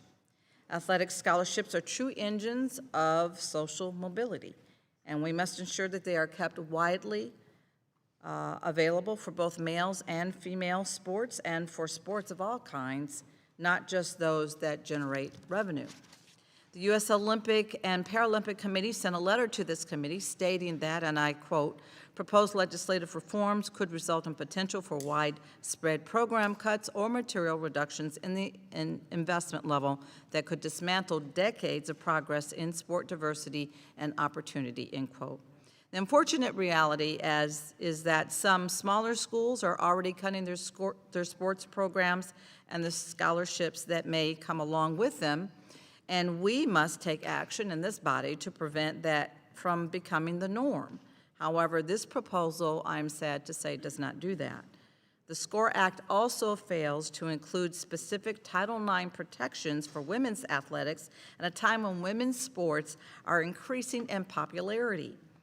There are just 3 times in the current ANS, there are just three lines in the current ANS about Title IX, And we must ensure that any legislation that we sign ourselves onto and sign into law will protect women's athletics as well as the schools that offer these opportunities to women. I look forward to supporting bipartisan legislation that will put student athletes first, protect the sports that we know and that we love, and preserve opportunity for all students, regardless of what sport that they play or the school that they choose to attend. I do encourage all of my colleagues to oppose the ANS and engage in good faith for us to come up with a proposal, or let's work together, for a proposal that gets this right for the students and the families who can't afford for Congress to delay on this issue any longer, and I yield. I thank the gentlelady.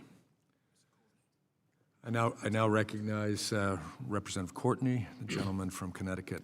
Thank you, Mr. Chairman. Strike the last word. Again, I think the thoughtful comments by both sides on this measure really, I think, have been, really helpful in terms of fleshing out the vote we're going to be taking soon.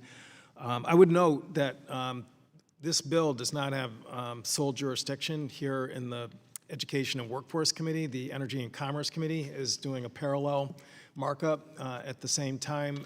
And I, in my estimation from talking to some of the members on that committee, that the level of sort of integration and communication between the two has been somewhat deficient. And really, I think to get a good package, really I think this really still needs a lot more work. And that was suggested by the gentleman from Washington State.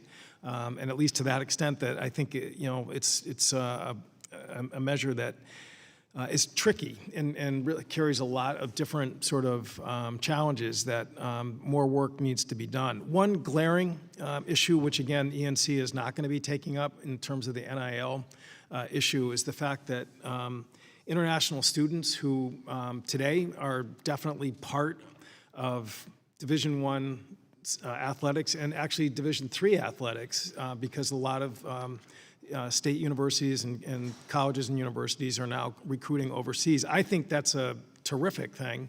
At the University of Connecticut, the most valuable player in the Final Four, 2023, Adama Sanogo from Mali, again, was just a sensation in terms of UConn winning the title that year.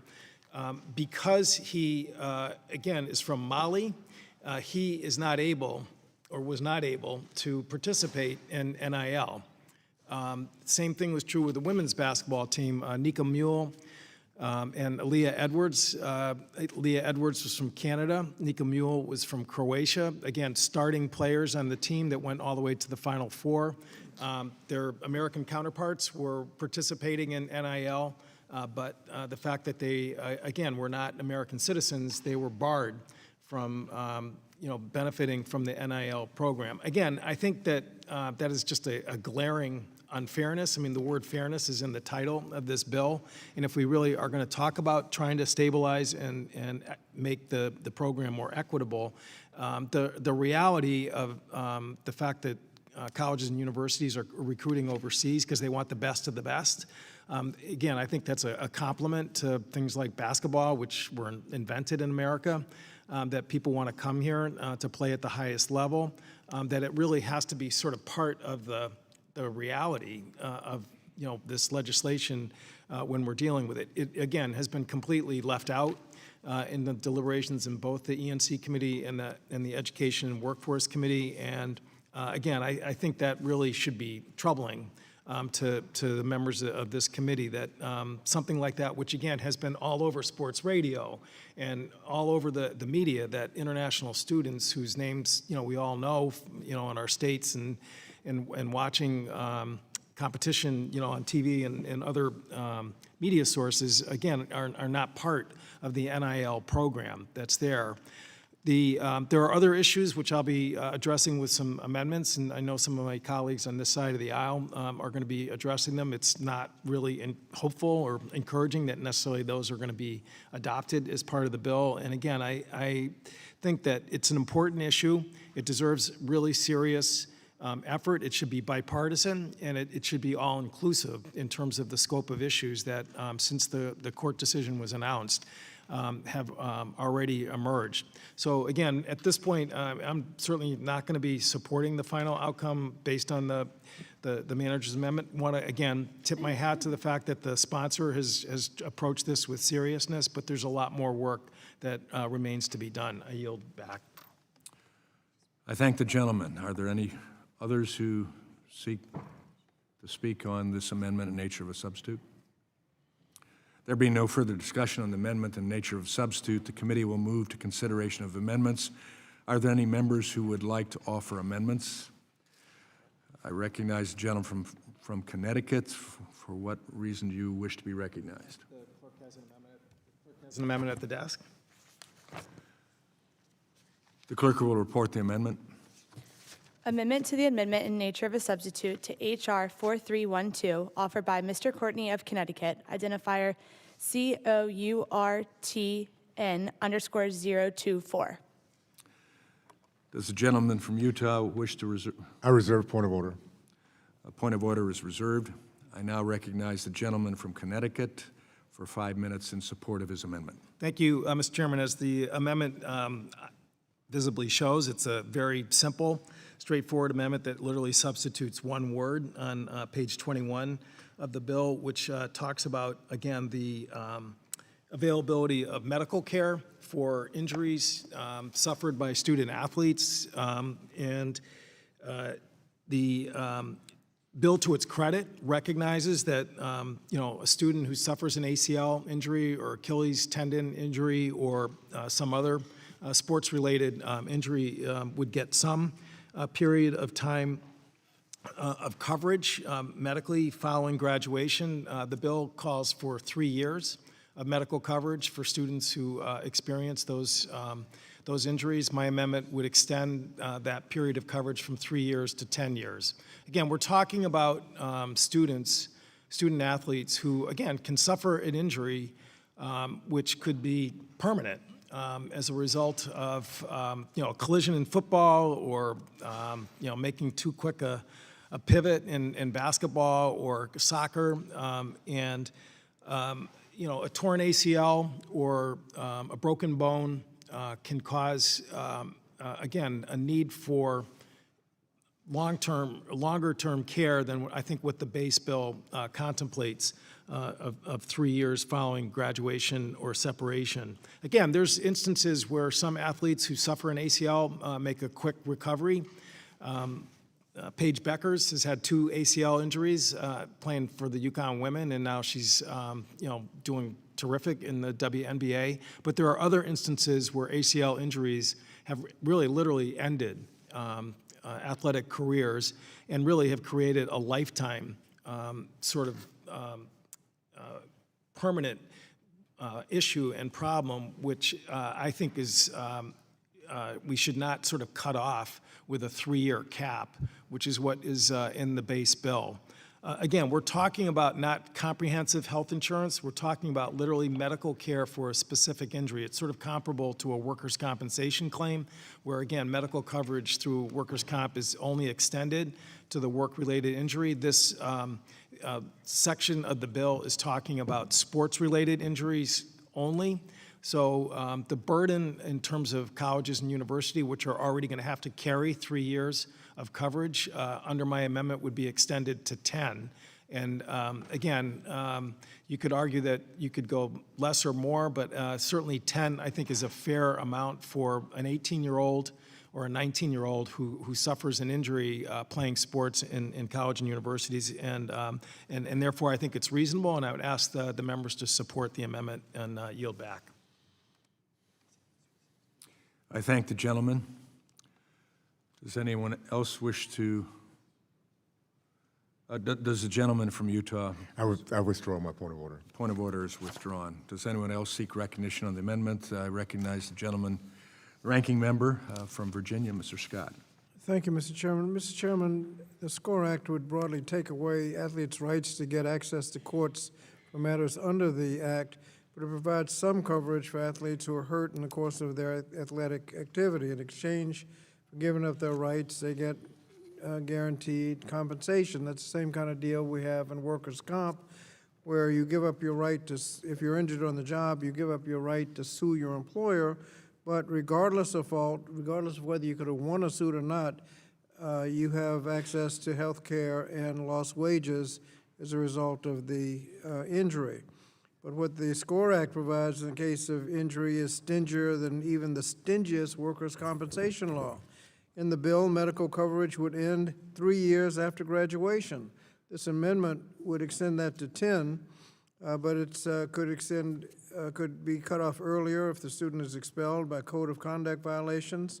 By contrast, workers' comp typically allows for medical coverage for the duration of the work-related injury, including benefits that could last permanently for permanent disabilities. The 3-year duration under the bill omits any coverage for sports-related conditions that may manifest clinically, like CTE, years down the road. The bill offers no income replacements for athletes who are permanently disabled, doesn't offer death benefits or survivor's benefits in the case of fatal sports-related injuries. But you could go on, but the point is you take away the student's rights to be protected and don't even get as much as you do under workers' comp. This amendment doesn't fix that, but it goes a long way in helping modify some of the problems with the 3-year limitation. And so I would support the amendment and urge my colleagues to do the same. I thank the gentleman. Does anyone else seek recognition on the amendment? I now recognize myself for 5 minutes in opposition. I appreciate Representative Courtney's intent to enhance long-term medical protections for student athletes injured during competition. Section 5 of the SCORE Act and current NCAA core guarantees already ensure robust medical coverage for athletics-related injuries during enrollment and for 3 years post-graduation, sufficiently addressing most student-athlete health needs. Extending coverage to 10 years places significant financial strain on universities, many of which already face tight budgets. The added costs of 10-year medical coverage will likely reduce athletic opportunities as institutions may cut non-revenue sports or limit scholarships to offset expenses, undermining the SCORE Act's goal of supporting broad-based athletic participation. That said, we're all interested in protecting student athletes, so I'm happy to work with the gentleman from Connecticut on this issue as the bill moves forward. I oppose the amendment as written and yield back.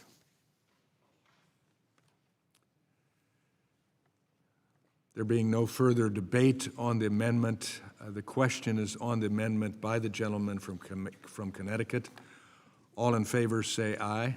Aye. All opposed, no. No. In the opinion of the chair, the noes have it, and the amendment is not agreed to. A recorder vote has been ordered pursuant to the chair's previous announcement. This vote will be postponed. Are there any further amendments to the amendment in the nature of substitute to H.R. 4312? For what purpose does the gentleman from Washington seek recognition? Thank you, Mr. Chair. I have 4 amendments. I think perhaps we could entertain my first amendment and then back to Congressman Kiley, if that was all right. Would the clerk identify the amendment? Amendment to the amendment in the nature of a substitute to H.R. 4312, offered by Mr. Baumgartner of Washington, identifier BAUMGA_020.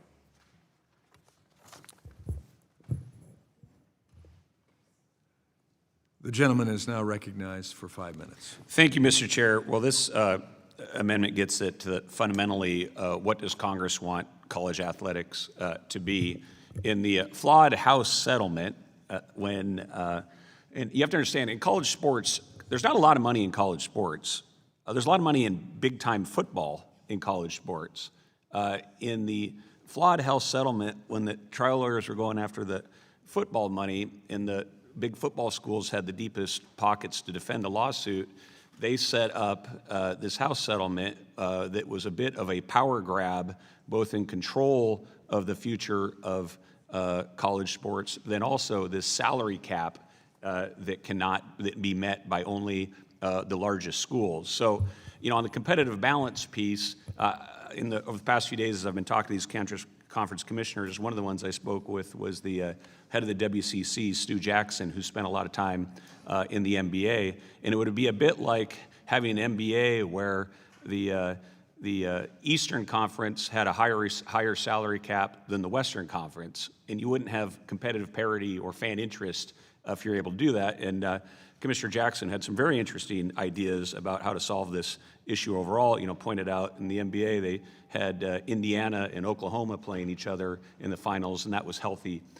for the sport. So, you know, one issue is competitive balance that this amendment seeks to address, but the other is holistically, what do we want college sports to be? If you vote for the SCORE Act, what you're saying is that football is more valuable and that the value in college sports comes from TV revenue share. That's because the underlying SCORE Act couldn't get around Title IX, so rather than directly address the Title IX issues, they said, well, we'll tie compensation to TV revenue. And each member tends to look at this issue sort of parochially at how does it affect their school, or they might look at it as fans. But if Congress is going to solve this issue, we should fundamentally look at what do we want college sports to be. And I would posit to you that college sports, in terms of its governance and the value that Congress places on it, should be a lot more like high school sports than it should be pro sports, where a cross-country runner is equally valuable as a football player.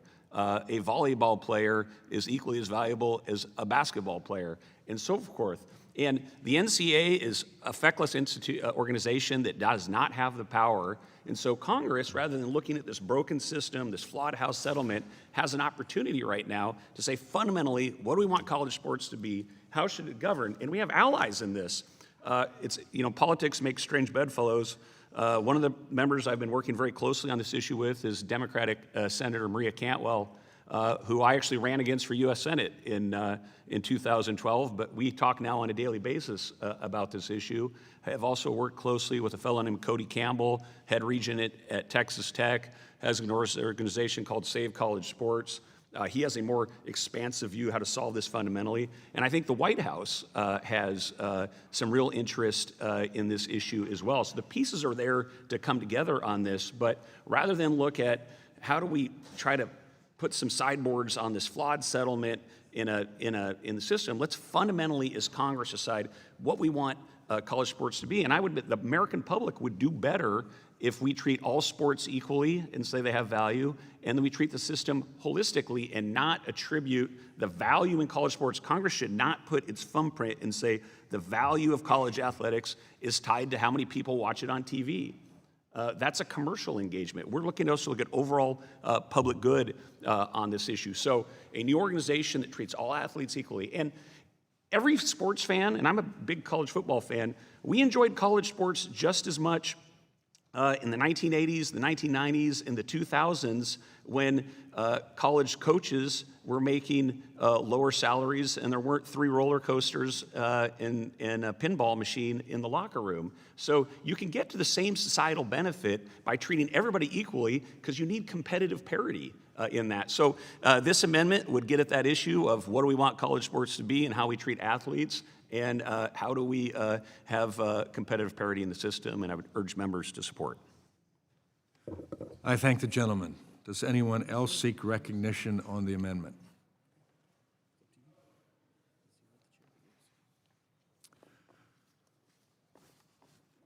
I now recognize myself for 5 minutes in opposition. I appreciate the concerns of my colleague from Washington. However, the SCORE Act does not seek to dictate competitive parity. Instead, H.R. 4312 provides legal certainty and establishes a national framework for college sports. Market realities have always shaped college sports, with top conferences typically investing the most in their programs. Forcing equal distribution of revenue unfairly penalizes the conferences generating the revenue and risks driving those conferences away from the NCAA. I respectfully oppose this amendment and yield back. There's no further debate on the amendment. If not, the question is on the amendment by the gentleman from Washington.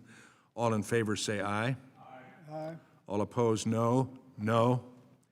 In the opinion of the chair, the noes have it, and the amendment is not agreed to. A recorded roll call vote is ordered. Pursuant to the chair's previous announcement, this vote will be postponed. Are there any further amendments to the amendment in nature of substitute? For what purposes does the gentlelady from Pennsylvania seek recognition? Mr. Chair, I have an amendment at the desk. The clerk will report the amendment. Amendment to the amendment in the nature of a substitute to H.R. 4312, offered by Ms. Lee of Pennsylvania, identifier Lee_AMD_01. Does the gentleman from Utah? I reserve point of order. Point of order is reserved. I now recognize the gentlelady from Pennsylvania for her 5 minutes. Thank you, Mr. Chair. I'm offering an amendment to strike Section 9 from the bill to prevent the radical attempt to strip all student athletes of their right to ever be considered employees under the law. This provision of the bill is an extreme attempt to block student athletes from ever having the power to advocate for themselves and protect themselves from exploitation.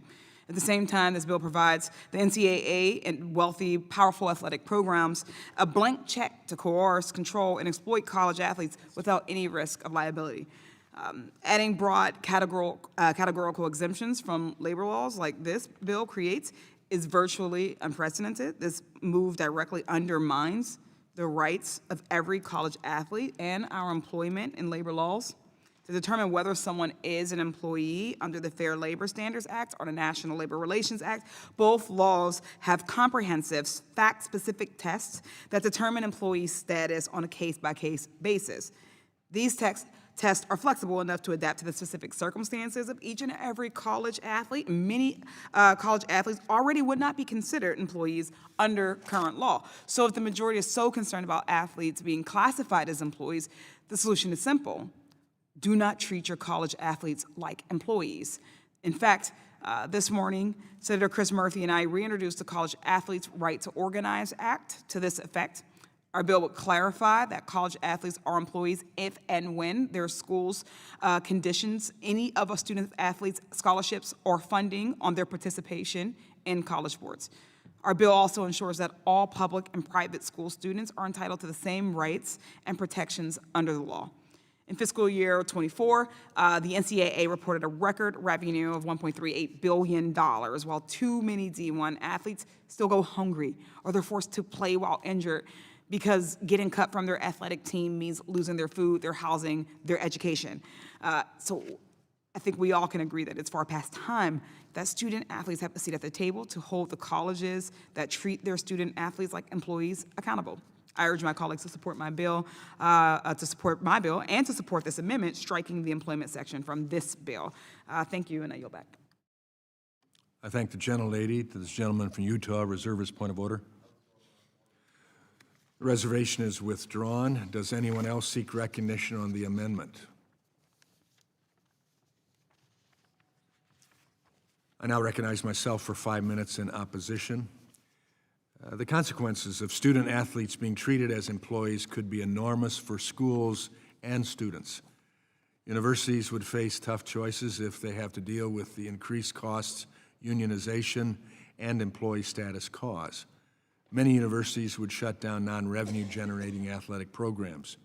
Currently, we have more than 20,000 intercollegiate sports teams with more than 500,000 student athletes. Many of these teams and the opportunities they bring for student athletes could be on the chopping block. Reclassifying student athletes as employees would not only result in less opportunity for young people to continue their athletic careers, but it would also harm their education. Student athletes graduate at higher rates and earn higher grade point averages than students who do not play intercollegiate sports. Most student athletes do not want to punch a time card, pay taxes, let's state that again, pay taxes on income instead of receiving financial aid, or risk getting fired for poor on-field performance. There's never been a better time to be a student athlete. They can commercialize their name, their image, and likeness rights. Student athletes receive many other benefits. NCAA institutions provide student athletes with medical care for injuries incurred during intercollegiate athletics for at least 2 years after they leave school. Athletic scholarships cannot be reduced or revoked for any athletic reason during their reward period. And athletic scholarships can cover the full cost of attendance at an institution, including computers, tutoring, expenses for studying abroad, and paid internships after graduation. Given the significant progress made and ongoing reforms, now is not the time to upend collegiate athletics. I urge my colleagues to vote against this amendment and to vote yes on H.R. 4312. There's no further debate on the amendment. The question is on the amendment by the gentlelady from Pennsylvania. All in favor say aye. Aye. All opposed, no. No. In the opinion of the chair, the noes have it, and the amendment is not agreed to. I request a recorded vote. A recorded roll call vote is ordered pursuant to the chair's previous announcement. This vote will be postponed. Are there any further amendments to the amendment in the nature of a substitute to H.R. 4312? For what purposes does the gentleman from Washington seek to be recognized? Thank you, Mr. Chair. I'd like to introduce my second amendment and speak to it. 021. The clerk will report the amendment. Amendment to the amendment in the nature of a substitute to H.R. 4312, offered by Mr. Baumgartner of Washington, identifier BAUMGA_021. I now recognize the gentleman from Washington for 5 minutes to support the amendment. Thank you, Mr. Chair. This amendment deals with Title IX and whether Congress will decide to treat all athletes equally or whether Congress will try to pass a law that says that the value of athletics compensation should be based on TV revenue share. So again, in the flawed House settlement, as that was playing out, there's not a lot of money in college athletics. There's a lot of money in big-time football and basketball that goes into coaches' salaries and merry-go-rounds and locker rooms and these kind of things. But if Congress is going to weigh on this thing to deal with the Title IX issue, we should treat all athletes the same.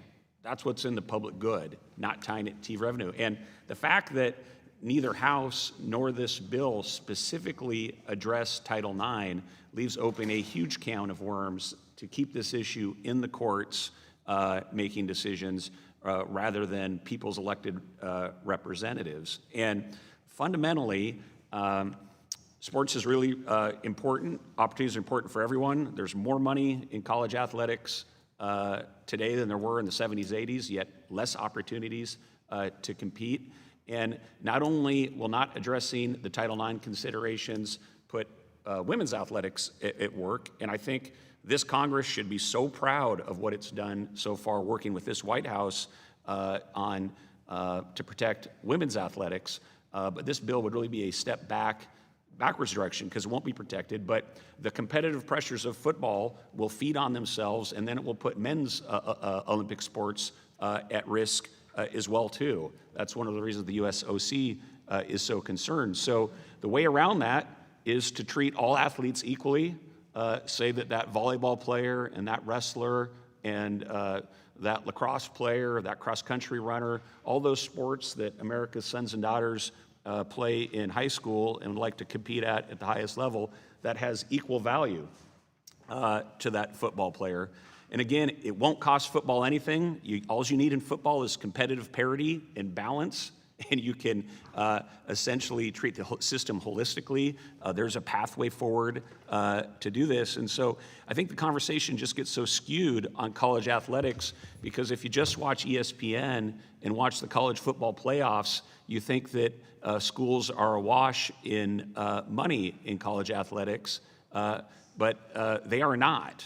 And the pressures of treating some athletes as to be better compensated based on TV revenue is just not in the public good, and the way around the Title IX issues to treat them equally. And if you do not specifically address Title IX in this bill, it will not resolve the underlying issues. Not only will the system exacerbate this slide towards a second NFL, but it'll continue to be in the courts. And so let's make a statement today by Congress saying all athletes are equal, all sports are equal, and I think that's much more in the spirit of the public good of how we should be looking at the future of college athletics. So let's say no to TV broadcasters and corporate interests determining the future of college athletics.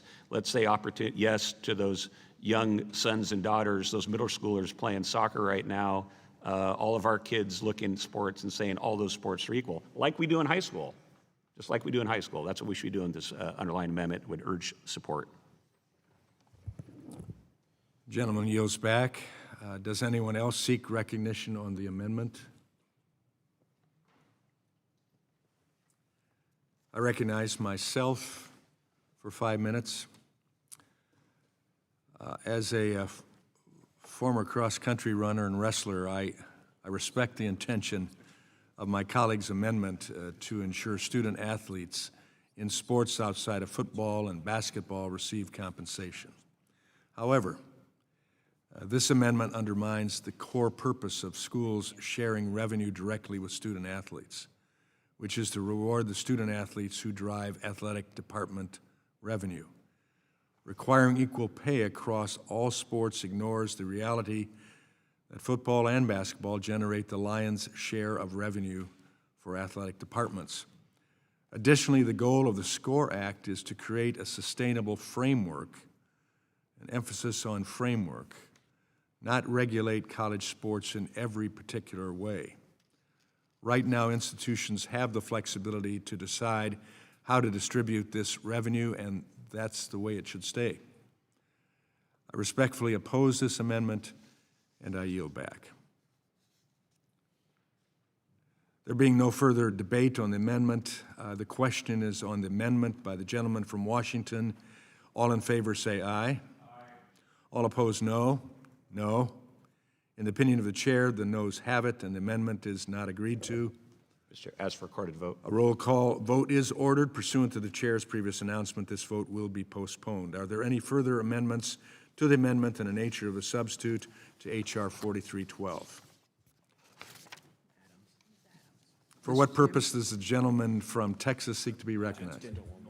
For what? Let's walk back a bit. For what purpose does the gentlewoman from North Carolina seek to be recognized? Thank you, Mr. Chairman. I have an amendment at the desk. The clerk will report the amendment. Amendment to the amendment in the nature of a substitute to H.R. 4312, offered by Ms. Adams of North Carolina, identifier Adams_AMD_02. For what purpose does the gentleman from Utah seek to be Reserved. Point of order. Point of order is reserved. I now recognize the gentlelady from North Carolina for 5 minutes in support of her amendment. Thank you, Mr. Chairman. In last week's markup of this bill in the Subcommittee on Commerce, Manufacturing, and Trade, there was a lot of discussion on the lack of Title IX protections in this bill. In fact, Chairman Guthrie committed to ensuring that this bill would not violate or supersede Title IX during the markup. But I'm glad to see that a section was added to the bill to prevent it from superseding Title IX protections, but that provision does not go far enough in protecting female athletes, and that's why I'm introducing this amendment. It's a common sense amendment, straightforward addition, and it would assure that no athletic conference discriminates against athletes on the basis of sex.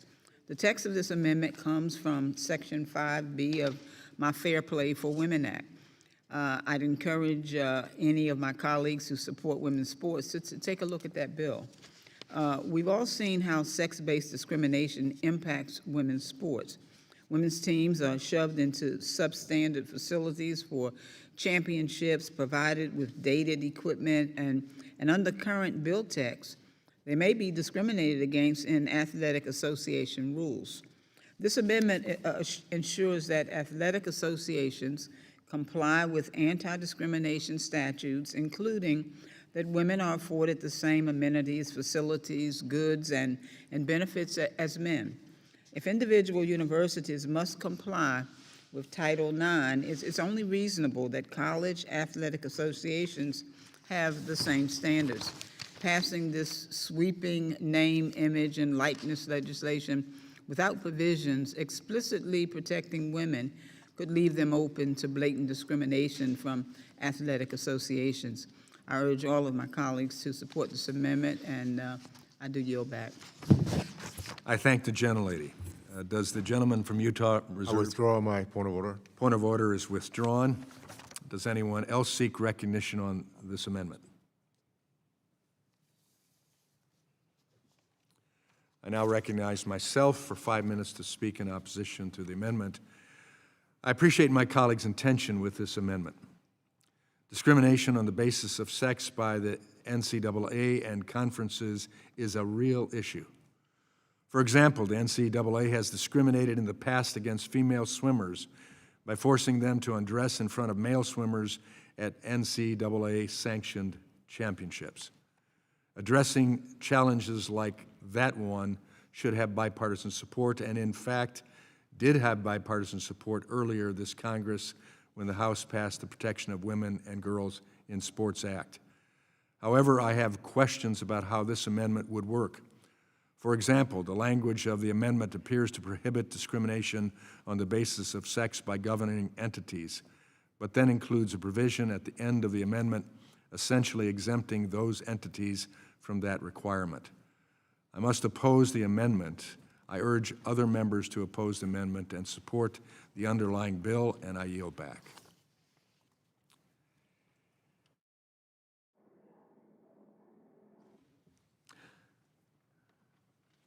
There being no further debate on Mr. the Chairman, I'll ask for a recorded vote. we'll get Okay. to you shortly. Okay, I'm sorry. The question now is on the amendment by the gentlelady from North Carolina. All in favor say aye. Aye. All opposed, no. No. In the opinion of the chair, the noes have it, and the amendment is not agreed to.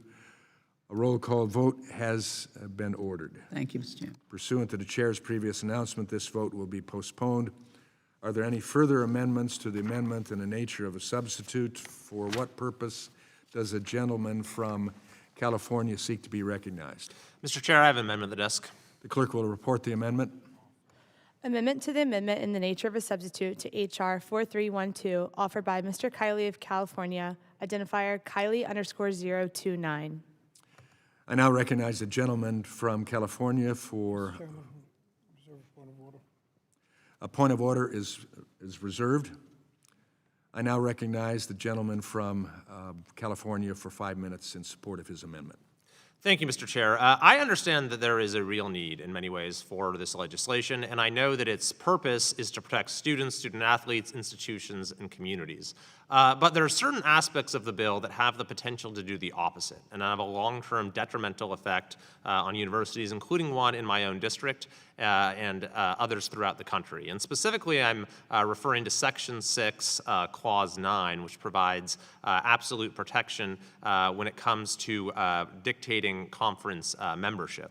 This provision will impose a structural limitation that hinders the comprehensive growth and strategic advancement of colleges and institutions. These constraints affect economic development efforts through sports expansion in markets, as well as programmatic expansion and the ability for institutions to respond to the evolving economic needs of respective communities. Institutions should retain autonomy to chart their own strategic direction, particularly when considering membership or independent status within the football bowl subdivision. Membership growth and expansion is essential for fostering competitive excellence, financial growth and sustainability, and alignment with each institution's unique mission and long-term vision. And this proposed legislation, including that provision, that clause, puts restrictions on the independence of colleges and universities nationwide. And here's how this is played out in my own region. We have a university, our local university in Sacramento, known as Sac State, that is as prepared as any in the country to move from FCS to FBS. They've performed extremely well in FCS in recent years. They have the best recruiting class in the entire country. They've brought in a tremendous coach. They have tremendous buy-in from a vast alumni network in the region and throughout the state. By the way, on the basketball side of things, their new head coach is former NBA All-Star Mike Bibby, and Shaquille O'Neal has even signed on as the volunteer general manager, causing the university to be rechristened Shaq State in the eyes of many. Yet, despite all of this, they've run into roadblocks in moving up to FBS. Number one, they've been unable to get a conference invite, apparently because the NCAA has told conferences not to let in any more FBS schools. And then they said, all right, well, if you're not going to let us in a conference, at least let us be an FBS independent school. But the NCAA has denied that application. And so then if you, with this bill, if you add this additional absolute liability protection, then my concern is if a school like Shaq State, which is as prepared as any in the entire country to make this leap, can't do so even under the current rules, and you add this additional barrier, then it's really going to be a situation where we're kicking the ladder down and denying this opportunity. And when you look at the fact that football accounts for 60% of all athletic revenue, this is really not small potatoes we're talking about here. And in the case of my region, this is something that's tremendously important to the school across many dimensions, but also to the entire Sacramento region, as this really can be an enormous driver of economic development. So there is a great deal of frustration in terms of how the rules are being applied right now, and that's why I've proposed this amendment to remove that particular provision. Mr. Chair, with that being said, I have tremendous trust in your leadership, and I know we've had very productive discussions on this, so I'm willing to withdraw the amendment today if the chair is willing to continue working with me on this topic. I'll yield to the chairman for a response. Thank you, Mr. Kiley. I recognize from our discussions and your dedication to representing a district and concerns there, that it's an important issue to you and the region you represent. Your amendment highlights valid concerns with how the process works with a school like Sacramento State or Shaq State, and how it wants to move up from FCS to FBS. While we've not been able to resolve this today, I hope that our discussions will continue as H.R.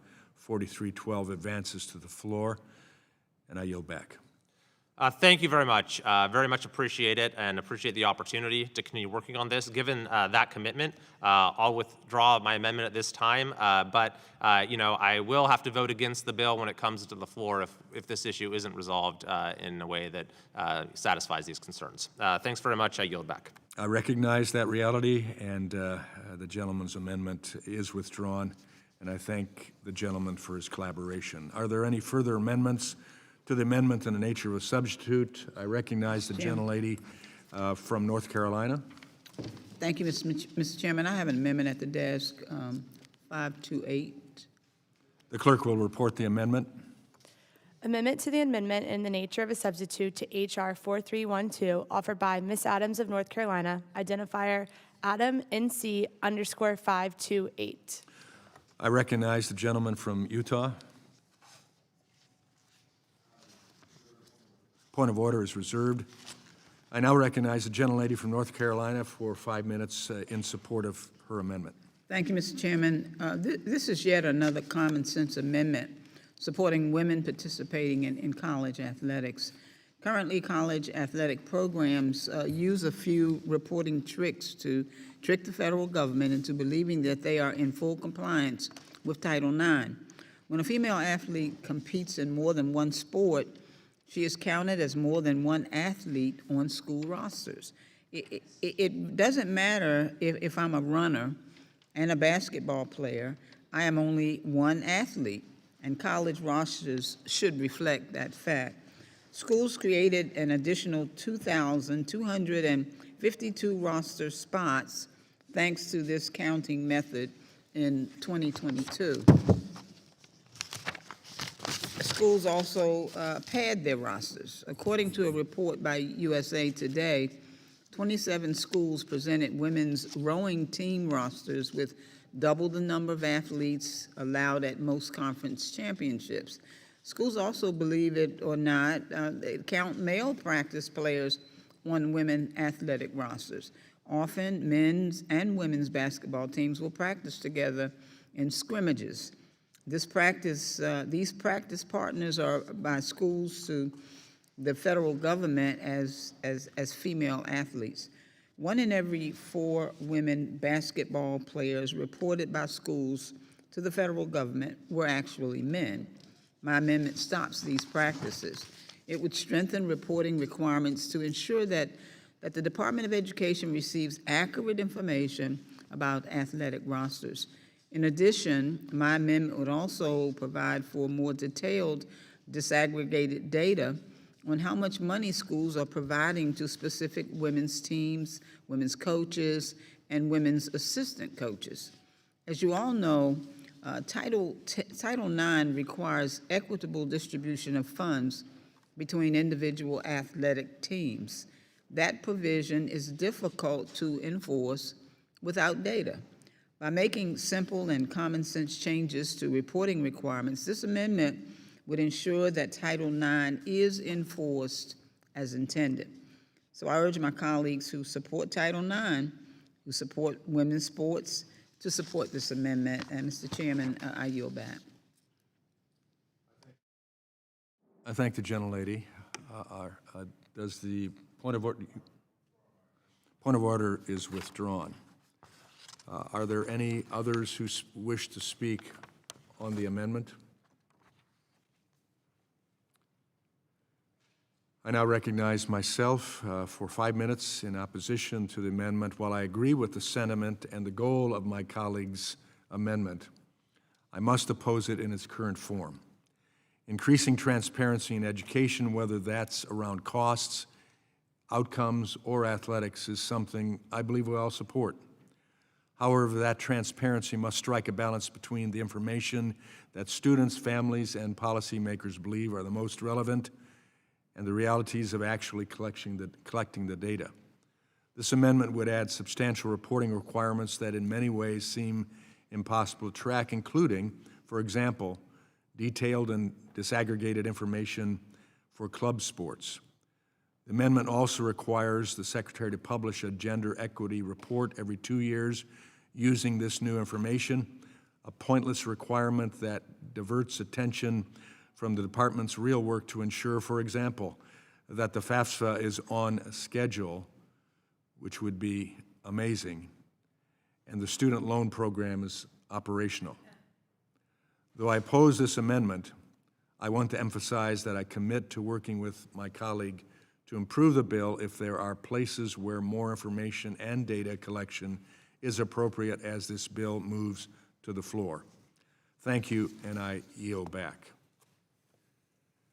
There being no further debate on the amendment, the question is on the amendment by the gentlelady from North Carolina. All in favor say aye. Aye. All opposed, no. No.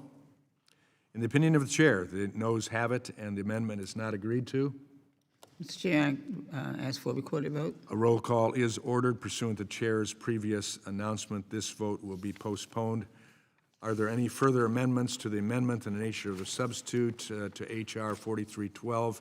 For what purpose does the gentleman from Washington seek to be recognized?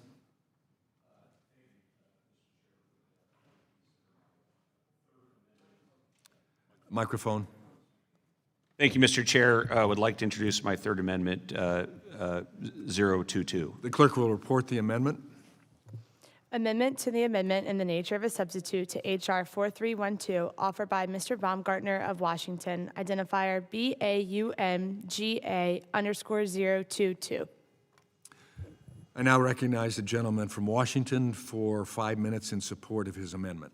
Thank you, Mr. Chair. This amendment deals with the absurdity of transcontinental regular season athletic competitions and transcontinental conferences and the absurdity of sending volleyball players from California to New Jersey to compete on a school night.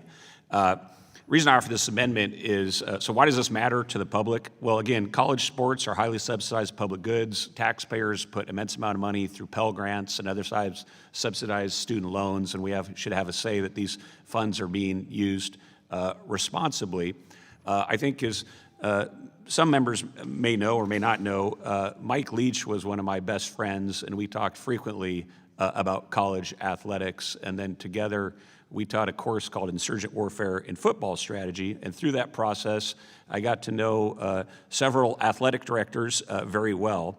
At the time, the USC and UCLA made the shocking announcement that they were going to leave the Pac-12 and go to the Big Ten as a transcontinental conference. I got a phone call the next day from a previous Pac-12 athletic director and current Big Ten athletic director talking about the absurdity and how problematic that this would be. And then I got deeply invested in talking to elected officials up and down the West Coast about this. And they all said the same thing, that it was wrong, it was absurd, but they felt there was nothing they could do about it because of the TV dollars that were driving these decisions. So I don't think anyone in good faith can say that it makes any public purpose whatsoever that student athletes subsidized or funded by the taxpayers should be having their academic schooling interrupted by regular season transcontinental athletic competition.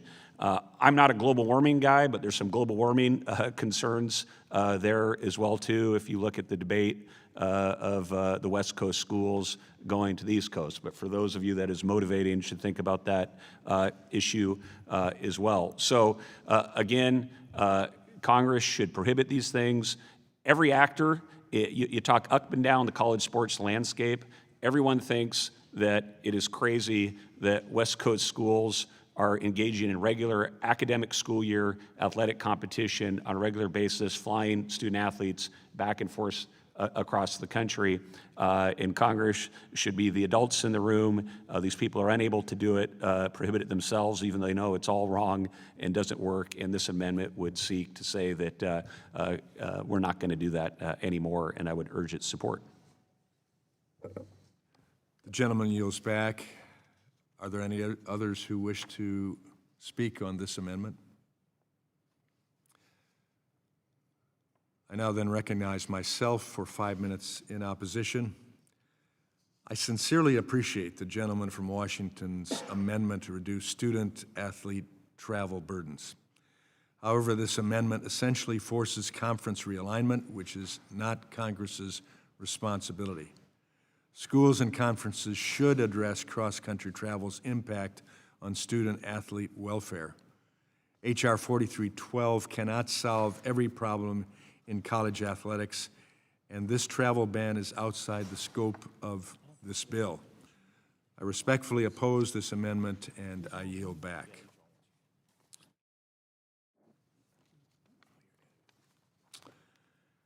There being no further debate on the amendment, the question is on the amendment by the gentleman from Washington. All in favor say aye. All opposed, no. No. In the opinion of the chair, the noes have it, and the amendment is not agreed to. A roll call vote is ordered pursuant to the chair's previous announcement. This vote will be postponed. Are there any further amendments to the amendment in the nature of a substitute to H.R. 4312? For what purpose does the gentleman from Texas seek to be recognized? Mr. Chairman, I have an amendment at the desk, Amendment 02B. The clerk will report the amendment. Amendment to the amendment in the nature of a substitute to H.R. 4312, offered by Mr. Kassar of Texas, identifier Kassar_AMD_02B. I recognize the member. Mr. Chairman, this bill contains some protections for student athletes, but in my view, those protections simply do not go far enough. But then shockingly, the bill also bans state legislators, be they Democratic or Republican state legislators, from pursuing higher standards for student athletes.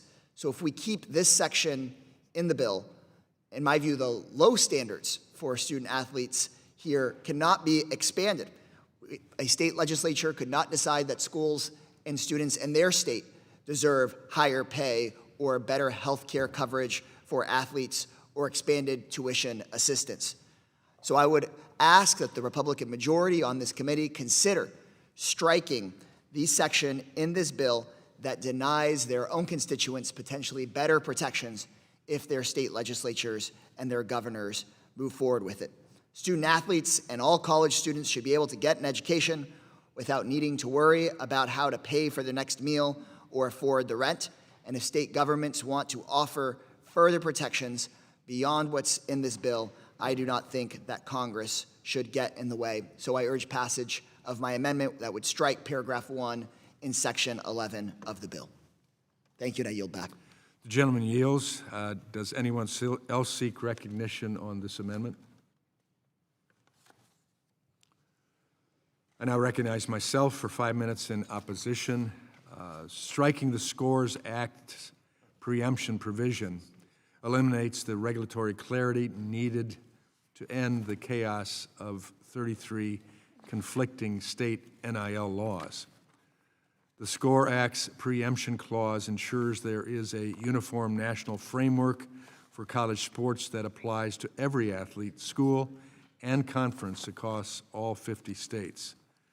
Conflicting state laws have fueled an NIL policy race with state legislatures, creating competitive advantages that are not only favorable to their own universities, but also directly undermine NCAA authority.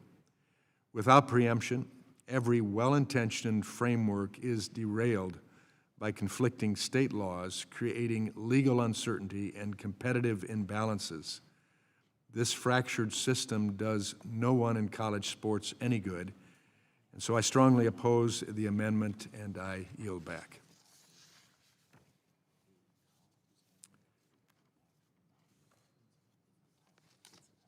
Being there is no further debate on the amendment, the question is on the amendment by the gentleman from Texas. All in favor say aye. Aye. All opposed, no. No. In the opinion of the chair, the noes have it, and the amendment is not agreed to. Chairman, I request a recorded vote, please. The no has it. The no has it. There's only one no.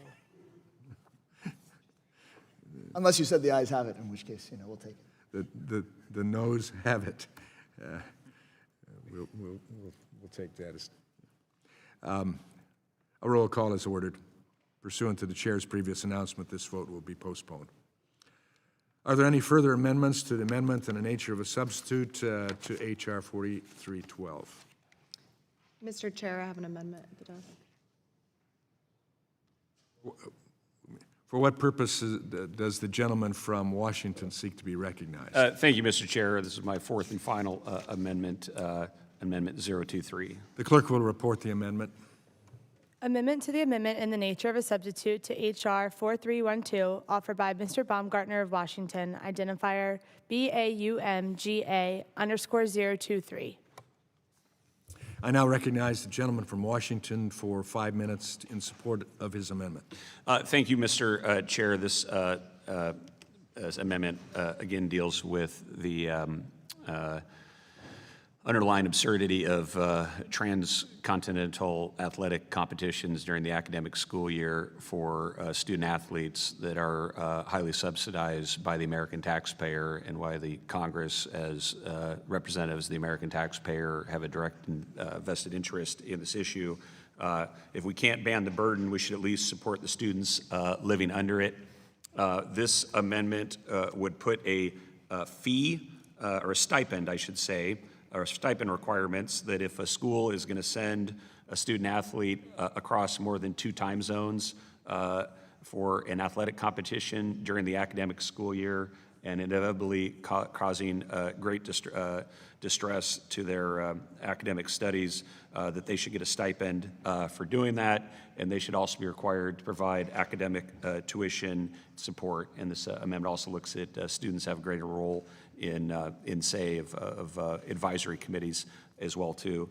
Again, there's a direct public interest here, and all these schools that felt forced in this stampede to chase ESPN and Fox Sports big-time football TV money and this rush of college football realignment in the last couple of years, all of them, almost all of them, not all, but almost all of them would like to find a way back out. They can't do it themselves. This amendment would really provide some needed safeguards for student athletes, first and foremost, and then may provide the incentive for them to make a decision that's in the better interest of their student athletes. You know, there is a lot that has gone wrong with college athletics in the last 4 years. One of them really being the slide toward professionalization across all things. But let's give these student athletes at least a chance to complete their academic work in good standing and at least provide some safeguards if they are going to get sent on a school night across the country, that they get some support and some stipend for that. And so I'd urge everyone to support the amendment. The gentleman yields back. Does anyone else seek recognition on this amendment? I now recognize myself for 5 minutes in opposition. I respect and support the gentleman from Washington's intent to give student athletes an avenue to provide input on policies that impact them. However, NCAA rules already require all Division I institutions to have student-athlete advisory committees, ensuring athletes have a say. In addition, the ANS offered by Representative McLean includes new language requiring conferences and governing bodies like the NCAA to include student representatives in decision-making. We recognize the importance of a student voice, which is why the ANS addresses this issue. That said, I would like to work with the gentleman on this topic as this bill moves to the floor. Additionally, I support my colleagues' concern with student athletes traveling across multiple time zones for sporting events. Unfortunately, this is a regular procedure for many schools, and imposing a requirement that they must provide a $1,000 stipend to each student athlete is overly prescriptive and would likely cause more harm than good. I respectfully oppose this amendment, and I yield back. Being no further debate on the amendment, the question is on the amendment by the gentleman from Washington. All in favor say aye. Aye. All opposed, no. No. In the opinion of the chairs, the noes have it, and the amendment is not agreed to. A roll call vote is ordered pursuant to the chair's previous announcement. This vote will be postponed. Are there any further amendments to the amendment and the nature of the substitute to H.R. 4312? For what purpose does the gentlelady from Arizona seek to be recognized? Mr. Chair, I have an amendment at the desk. The clerk will report the amendment. Amendment to the amendment in the nature of a substitute to H.R. 4312, offered by Ms. Ansari of Arizona, identifier Ansari_AMD_01. For what purpose does the gentleman from Utah seek to be I recognized? reserve point of order. A point of order is reserved. I now recognize the gentlelady from Arizona for 5 minutes in support of her amendment.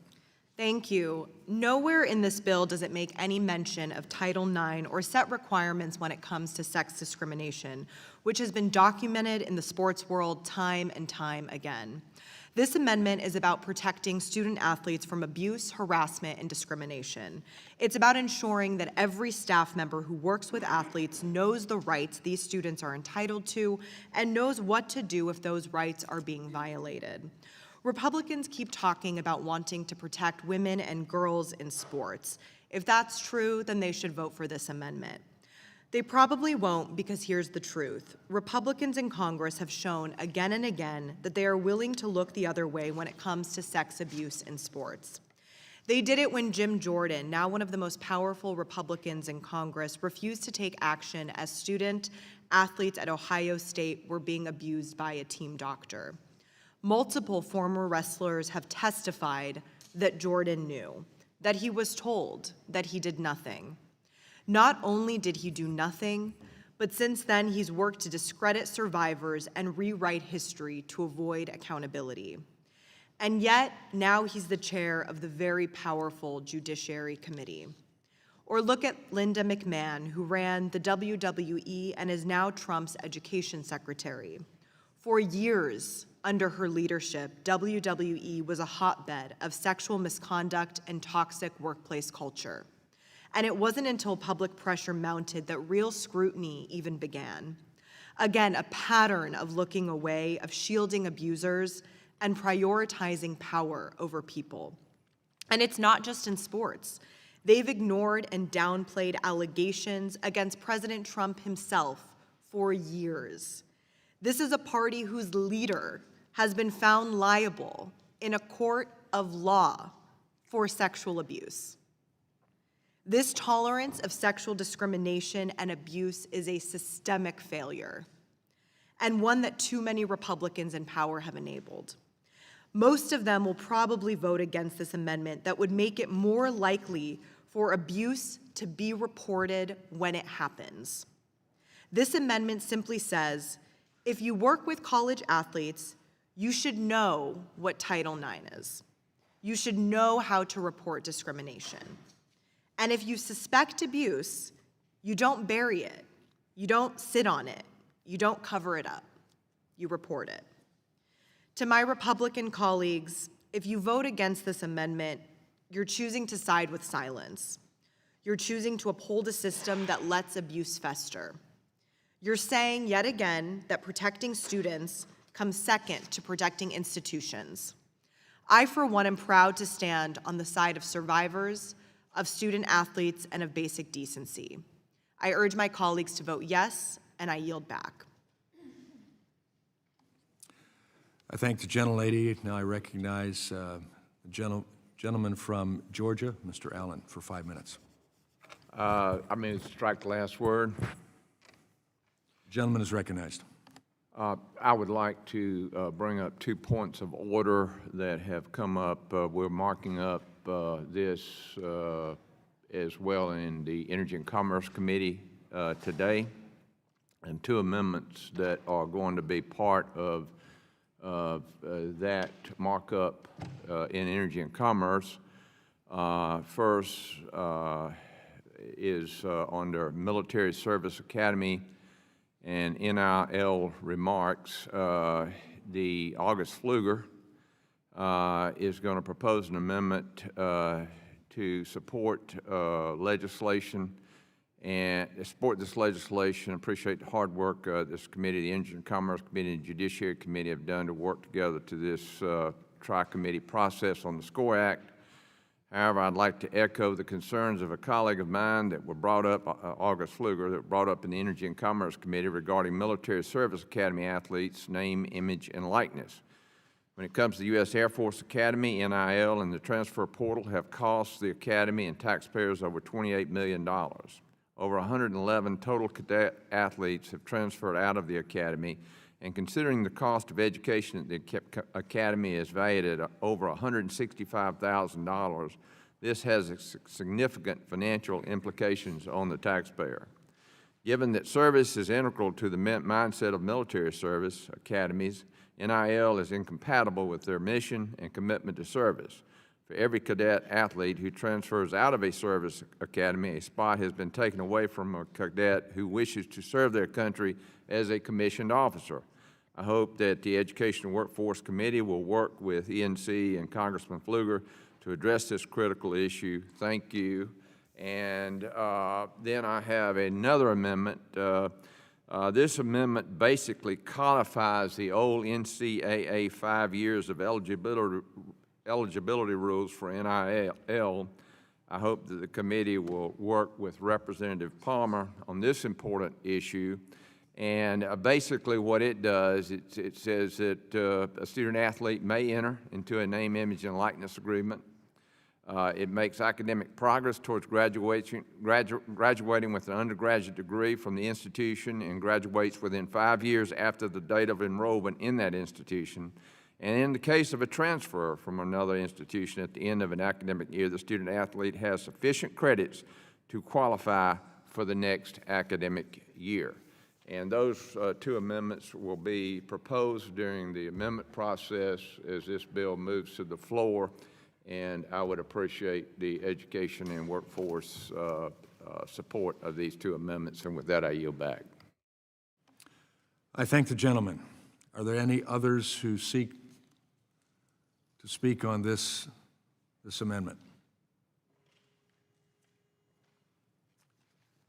I now recognize myself for 5 minutes to speak in opposition to the amendment. I appreciate my colleague on the other side of the aisle's intention to ensure student athletes know their rights under Title IX. However, the NCAA already mandates annual Title IX training for student athletes and athletic department employees, making the amendment's training requirements duplicative. Furthermore, nothing in the SCORE Act diminishes Title IX enforcement, as Section 7 explicitly preserves its protections, ensuring no conflict with existing federal law. Existing Title IX compliance mechanisms, including institutional policies and oversight by the Department of Education's Office for Civil Rights, are robust and sufficient to address sex discrimination in athletics, rendering the amendment's requirements redundant. That said, we are all interested in ensuring that institutions and their students and employees understand their Title IX obligations and rights. Additionally, Democrats' expression of concern for female student athletes rings hollow. Earlier this Congress, the House of Representatives approved H.R. 28, the Protection of Women and Girls in Sports Act. This bill guarantees women's access to a fair playing field, ends discrimination against women, and restores safety and privacy to female student athletes. Only 2 Democrats voted for that bill, neither of whom are on this committee. I urge my colleagues to ignore the hypocritical claims from my Democrat colleagues that they are concerned about protecting and expanding women's sports, and I urge opposition to this amendment.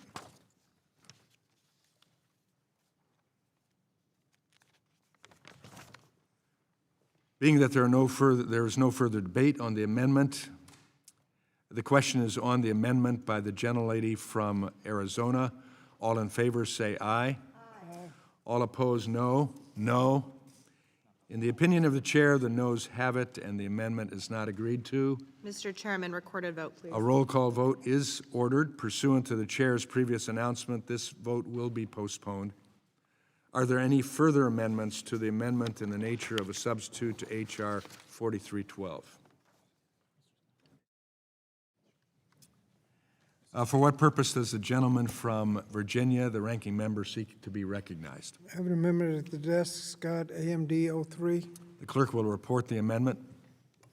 Amendment to the amendment in the nature of a substitute to H.R. 4312 offered by Mr. Scott of Virginia, identifier Scott_AMD_03.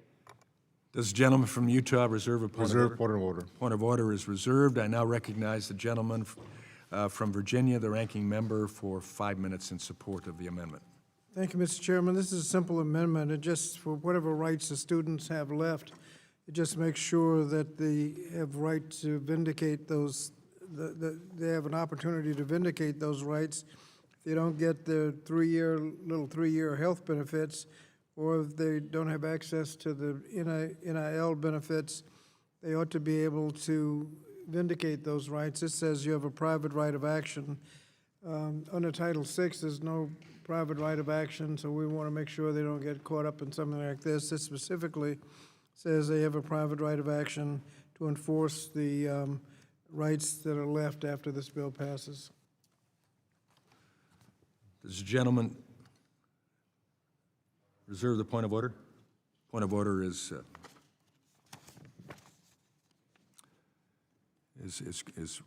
not reserved. Does anyone else seek recognition on this amendment?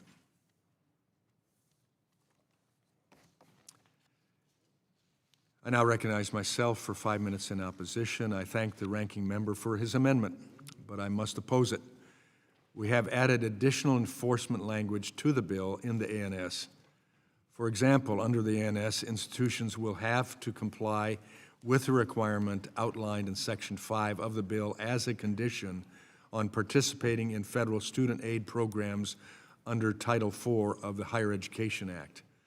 Additionally, the ANS gives state attorneys general the power to enforce the bill's protections of student-athletes' NIL rights under Section 3. Because of these additional enforcement measures added to the bill through the ANS, I do not believe that a private right of action is necessary. I urge my colleagues to oppose the amendment and support the underlying bill, and I yield back. Being no further debate on the amendment, the question is on the amendment by the gentleman from Virginia. All in favor, say aye. Aye. All opposed, no. No. In the opinion of the chair, the noes have it, and the amendment is not agreed to. A recorded vote is ordered. Pursuant to the chair's previous announcement, this vote will be postponed. Are there any further amendments to the amendment in the nature of a substitute to H.R. 4312? For what purposes, gentlemen from Virginia seek to be recognized? Mr. Chairman, I ask unanimous consent to enter into the record letters from the American Economic Liberties Project, CLASP, American Association for Justice, the AFL-CIO Sports Council, the National College Players Association, the Women's Sports Foundation, and the Democratic Women's Caucus, all in opposition to H.R. 4312. Without objection, they will be entered. Are there any further amendments to the amendment in the nature of a substitute to H.R. 4312?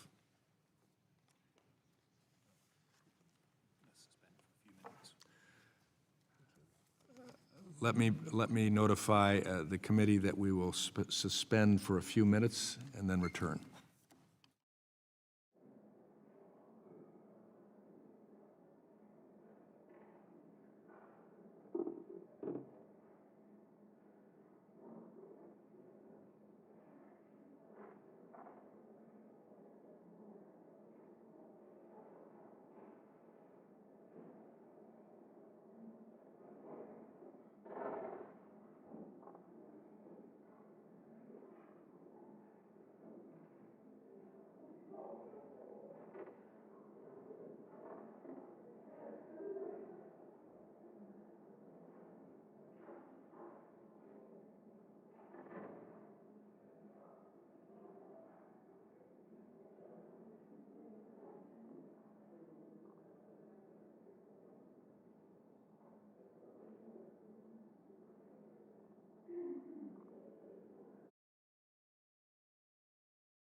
Pursuant to the previous order, the chair declares the committee in recess subject to the call of the chair. We expect to reconvene at 2:30 p.m. For votes. So the committee stands in recess.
public service announcement. While we're all waiting for others to arrive here, you might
Committee will reconvene and come to order following our recess. We will proceed to postpone requests for recorded votes.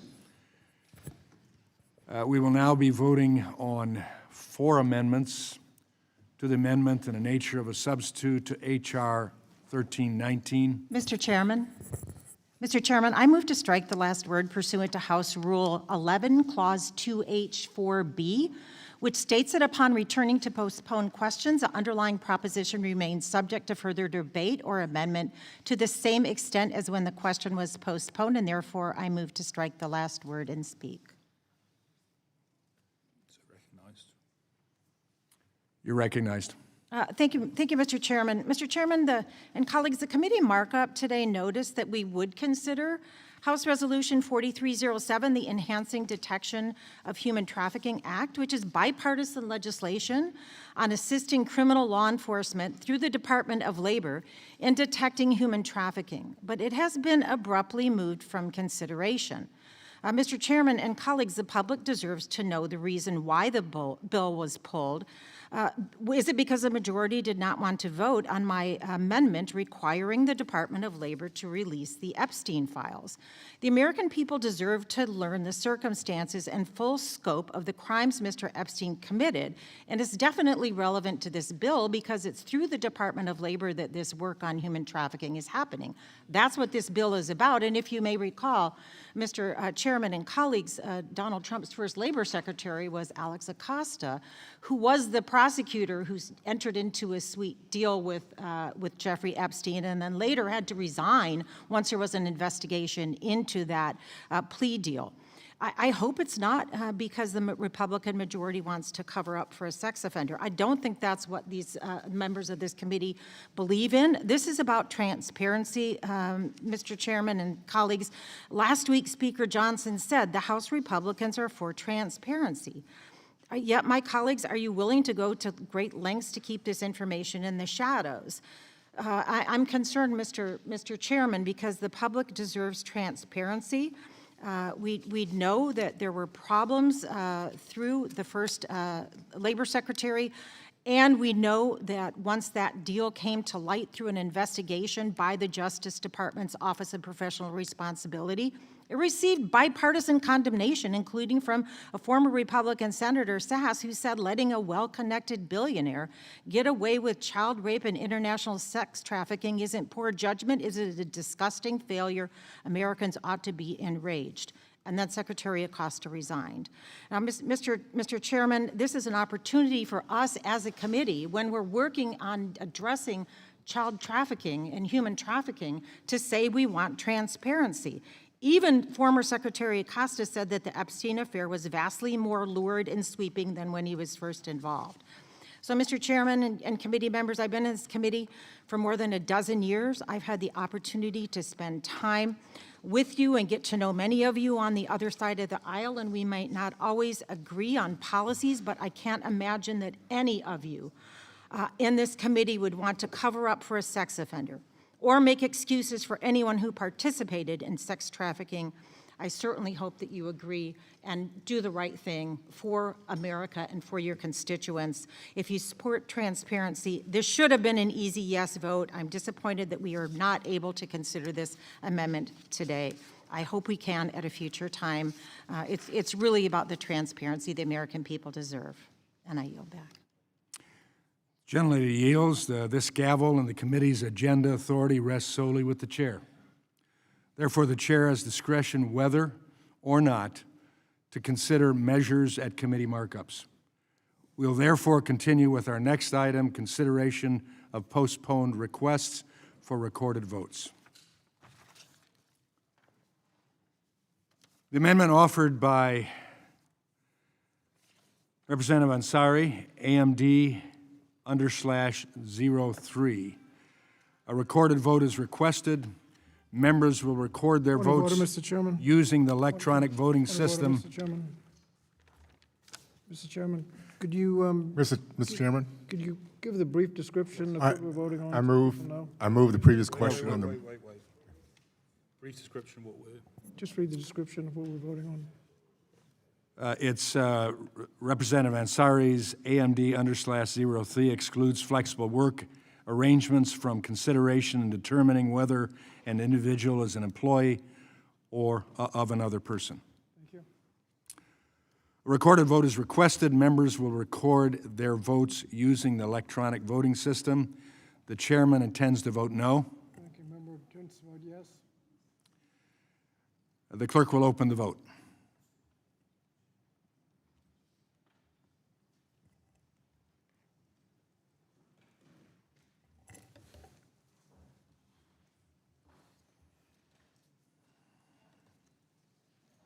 Have all members been recorded who wish to be recorded?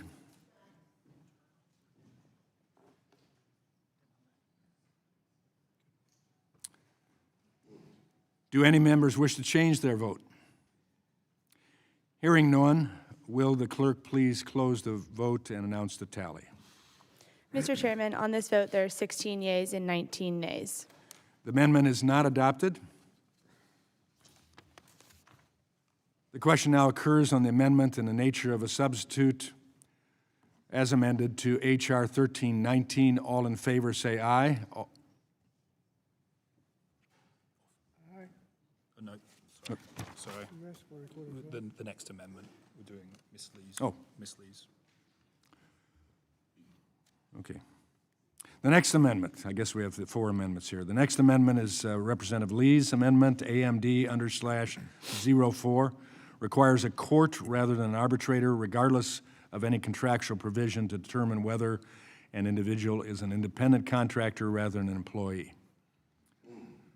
Recorded vote is requested. Members will record their votes using electronic voting system. The chairman intends to vote no. Ranking member intends to vote yes. The clerk will open the board.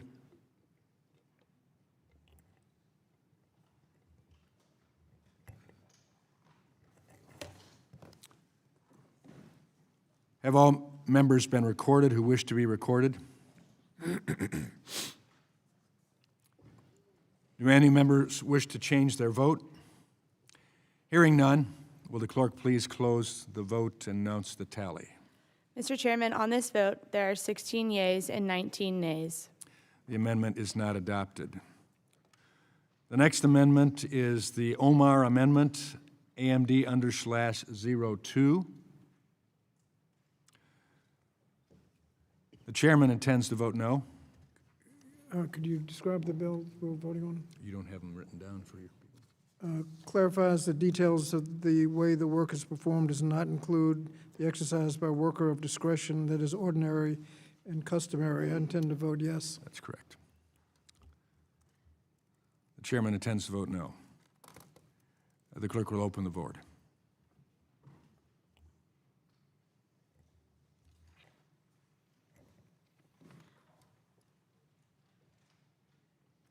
Have all members been recorded or wish to be recorded? Do any members wish to change their vote? Hearing none, will the clerk please close the vote and announce the tally? Mr. Chairman, on this vote, there are 16 yeas and 19 nays. The amendment is not adopted.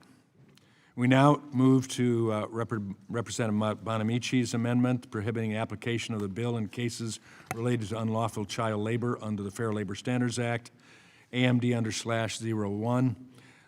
The chairman intends to vote no. Ranking member intends to vote yes. The clerk will open the vote.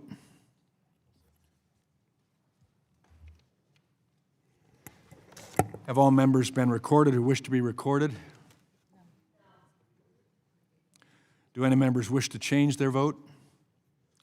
Hearing none, will the clerk please close the vote and announce the tally? Mr. Chairman, on this vote, there are 16 yeas and 19 nays. The amendment is not adopted.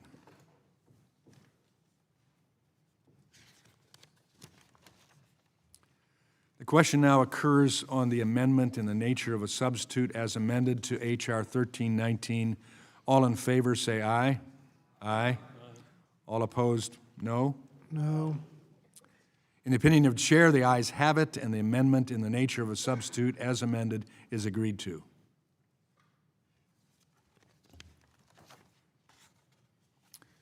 I hereby move that the committee report the bill H.R. 1319 to the House of Representatives with amendment and with recommendation that the amendment be agreed to and the bill do pass. The question now occurs on the chair's motion. All in favor say aye. Aye. All opposed, no. No. In the opinion of the chair, the ayes have it, and the motion is agreed to. Recorded vote. Recorded vote is requested. Members will record their votes using the electronic voting system. The chairman intends to vote aye. Ranking member intends to vote no. Please open the vote.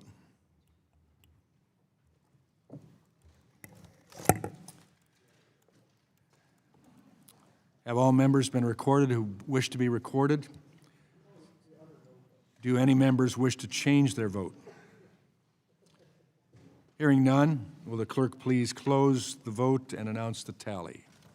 Mr. Chairman, on this vote, there are 19 yeas and 16 nays. The ayes have it, and the motion is agreed to. H.R. 1319 as amended, and the accompanying material shall be transmitted to the House of Representatives. The chair notes for the record that a quorum is present.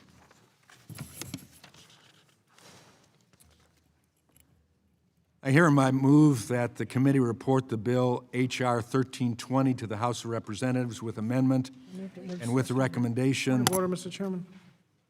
Don't you have to go through some stuff to? We've already voted the 1320. There were no amendments.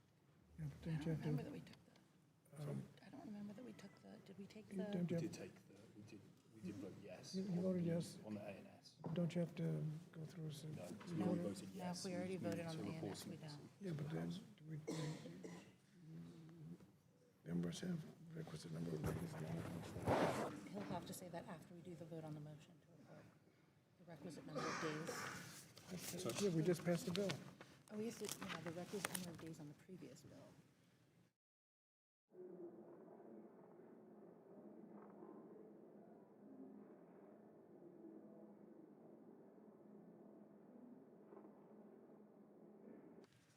I hereby move that the committee report the bill H.R. 1320 to the House of Representatives with amendment and with recommendation that the amendment be agreed to and the bill do pass.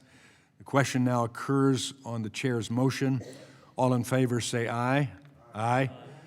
All opposed, no. No. In the opinion of the chair, the ayes have it, and the motion is agreed to. Recorded vote. Recorded vote is requested. Members will record their votes using the electronic voting system. The chairman intends to vote aye. Ranking member intends to vote no.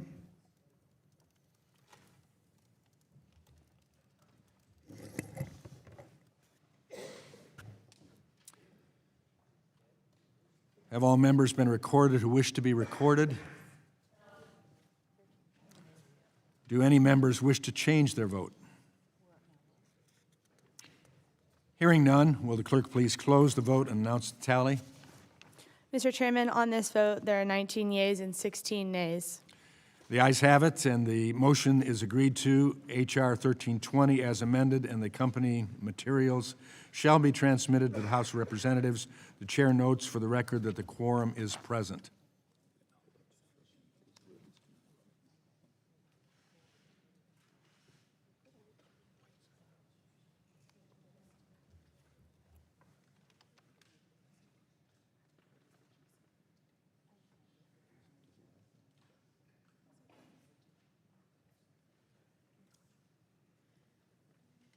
We will now be voting on one amendment to the amendment in the nature of a substitute to H.R. 4366.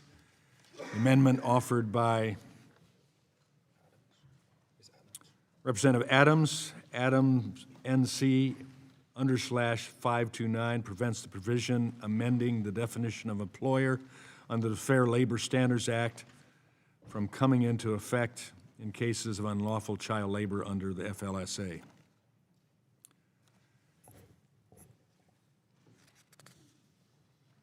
A recorded vote is requested. Members will record their votes using electronic voting system. The chairman intends to vote no. Ranking member intends to vote yes. Please open the vote.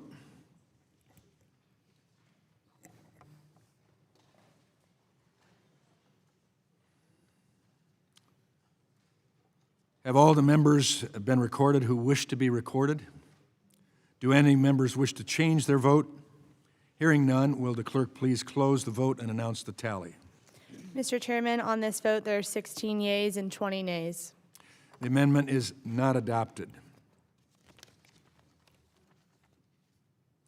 The question now occurs on the amendment in the nature of a substitute as amended to H.R. 4366. All in favor say aye. Aye. All opposed, no. No. In the opinion of the chair, the ayes have it, and the amendment in the nature of a substitute is agreed to. I hereby move that the committee report the bill H.R. 4366 to the House of Representatives with amendment and with recommendation that the amendment be agreed to and the bill do pass. The question now occurs on the chair's motion. All in favor say aye. Aye. All opposed, no. No. In the opinion of the chair, the ayes have it, and the motion is agreed to. Recorded vote. Recorded vote is requested. Members will record their votes using the electronic voting system. The chairman intends to vote aye. Ranking member intends to vote no. Open the vote, please.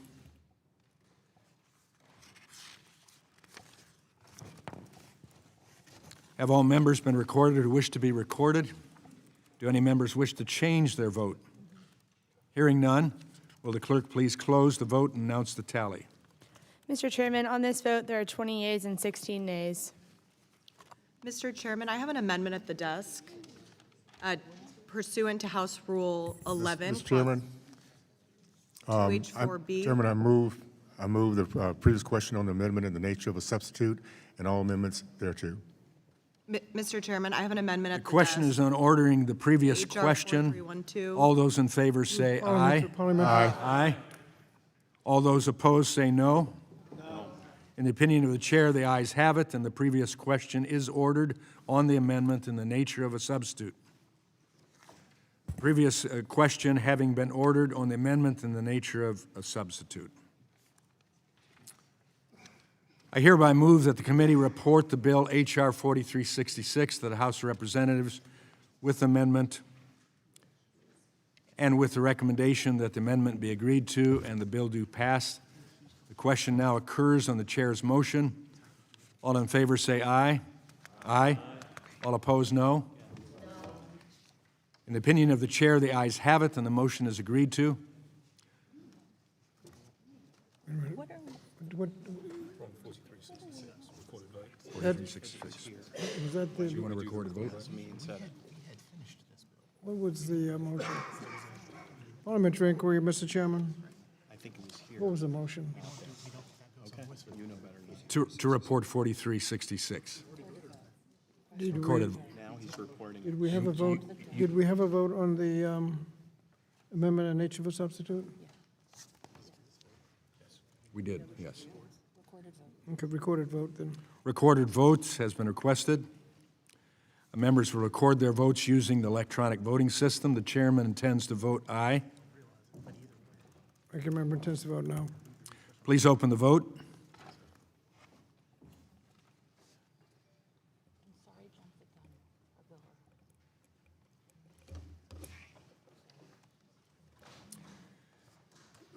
Have all members been recorded who wish to be recorded? Do any members wish to change their vote? Hearing none, will the clerk please close the vote and announce the tally?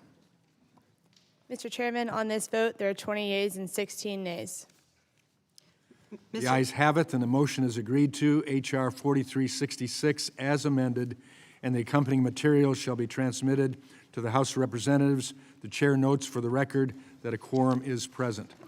Mr. Chairman, I have an amendment at the desk to H.R. 4312, the next bill to be considered. Mr. Chairman, I move the previous question on the amendment in the nature of substitute and all amendments thereto. The question is on ordering the previous question. All those in favor say aye. Aye. All those opposed, no. In the opinion of the chair, the ayes have it, and the previous question is ordered on the amendment in the nature of a substitute. Roll call vote is requested. The chairman intends to vote no on the roll call. The chairman intends to vote yes. That's agreeable. I'll vote no too. Chairman intends to vote aye. Did the vote no? The clerk will open the board.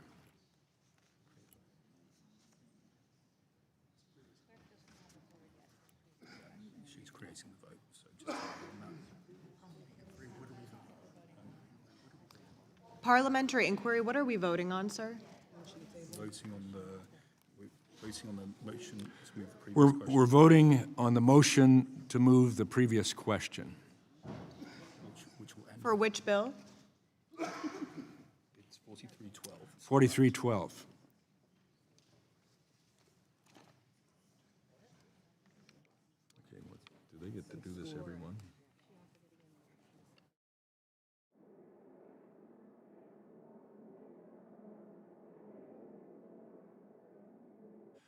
The clerk is creating the votes for the board. Is it ready? The chairman intends to vote yes.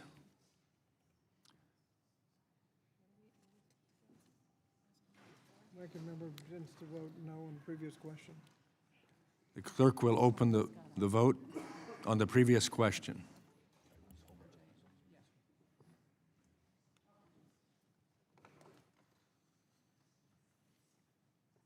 Have all members been recorded who wish to be recorded?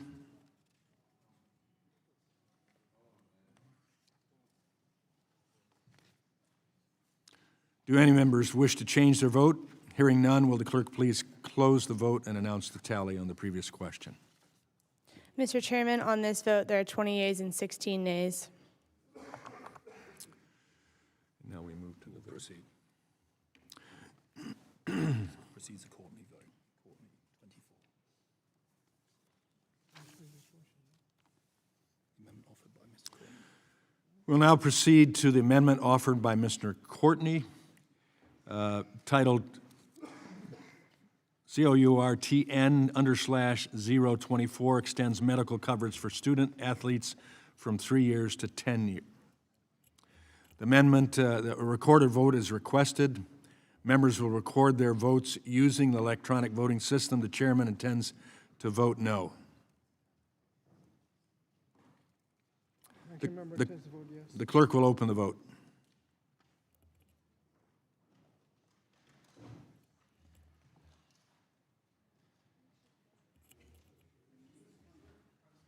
Have all members been recorded or wish to be recorded?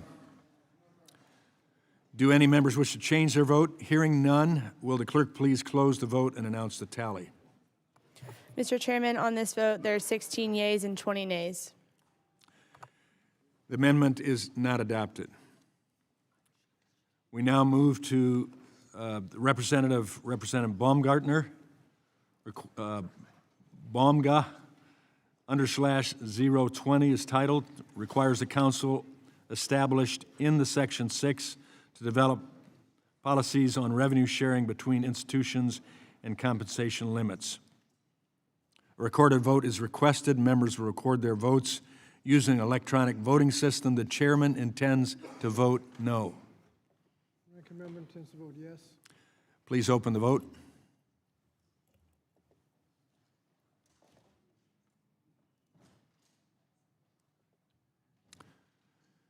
Have all members been recorded who wish to be recorded? Do any members wish to change their vote? Hearing none, will the clerk please close the vote and announce the tally? Mr. Chairman, on this vote, there are 16 yeas and 19 nays. The amendment is not adopted. We now move to Representative Lee's amendment, Lee_AMD_01, strikes the prohibition on student athletes becoming employees. A recorded vote is requested. Members will record their votes using an electronic voting system. The chairman intends to vote no. Ranking member intends to vote yes. Please open the vote. Have all members been recorded who wish to be recorded? Do any members wish to change their vote? Hearing none, will the clerk please close the vote and announce the tally? Mr. Chairman, on this vote, there are 15 yeas and 20 nays. The amendment is not adopted. We now move to Representative Baumgartner's amendment. Baumga_021 requires any institution that provides compensation to student athletes to distribute compensation in equal amounts to all student athletes. A recorded vote is requested. Members will record their votes using an electronic voting system. The chairman intends to vote no. Ranking member intends to vote yes. Please open the vote.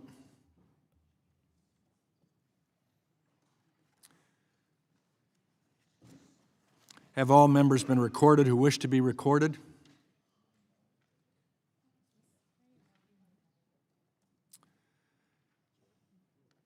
Do any members wish to change their vote? Hearing none, will the clerk please close the vote and announce the tally?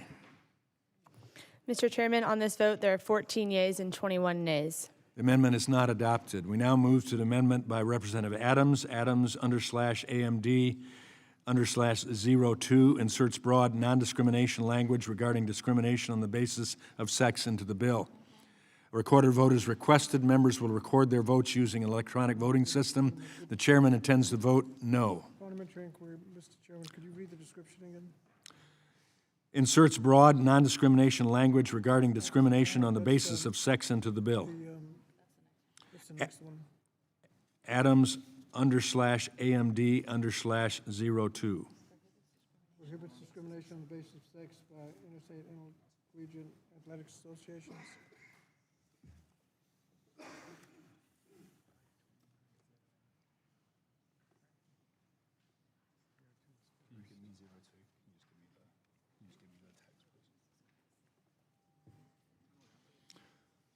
I'm reading it as I see it. We'll pull up the text. We'll pull up the text to make sure.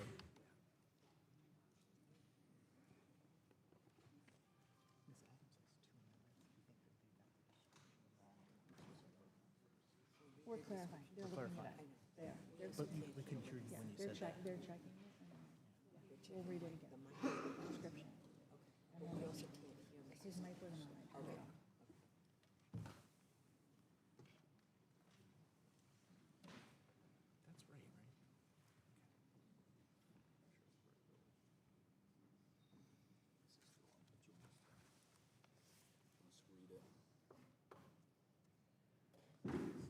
I think that's.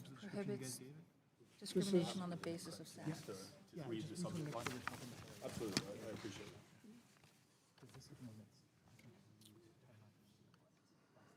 Go ahead. What do you want to read? Can you have a copy? Mr. Chairman, is this the amendment that prohibits discrimination on the basis of sex by interstate intercollegiate athletic associations? That is correct. Thank you.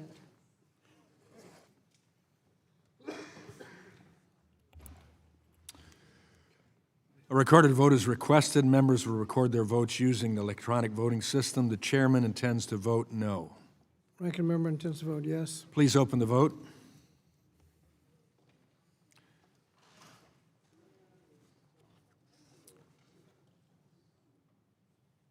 Have all members been recorded who wish to be recorded? Do any members wish to change their vote?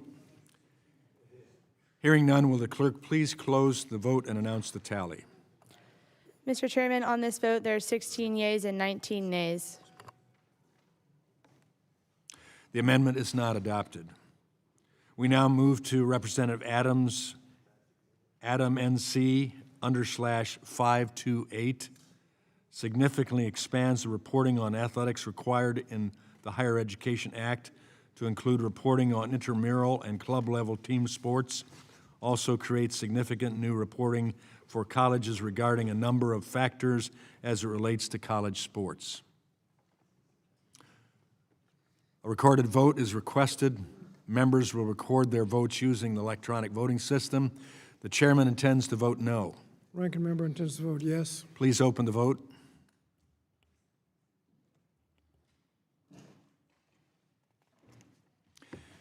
Have all members been recorded who wish to be recorded?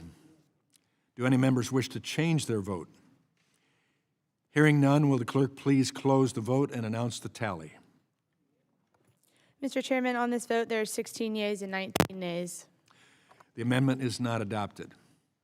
We now move to Representative Baumgartner's amendment, BAUMGA_022, prohibits a conference from scheduling a regular season intercollegiate athletics competition in a location that is more than 2 time zones away from the primary campus of the school. Mr. Chair,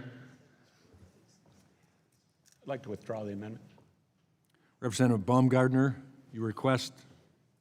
Which one is the request for?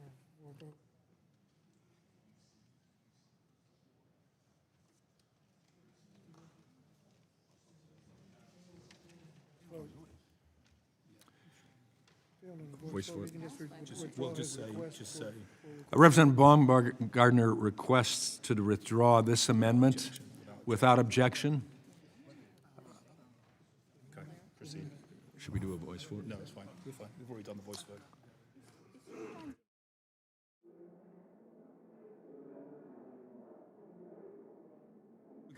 We're good. The amendment was withdrawn. We'll proceed to the Kassar amendment. Kassar /AMD 02B specifically strikes the preemption language as it relates to compensation, payment, benefits, and employment status of student athletes. A recorded vote is requested. Members will record their votes using the electronic voting system. The chairman intends to vote no. Ranking member intends to vote yes. Please open the vote.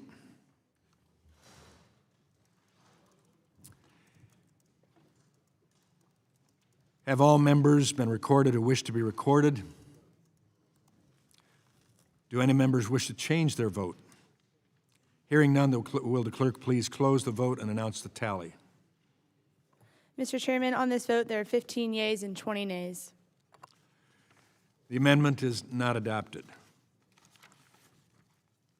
We now move to Representative Baumgartner's amendment, Baumga /23, requires institutions generating at least $20 million in athletic revenue to establish a student-athlete advisory committee to provide guidance on institutional policies affecting the well-being of student-athletes, requires these schools to also provide certain benefits to student-athletes that are required to travel across more than 2 time zones. A recorded vote is requested. Members will record their votes using the electronic voting system. The chairman intends to vote no. Ranking member intends to vote yes. Please open the vote.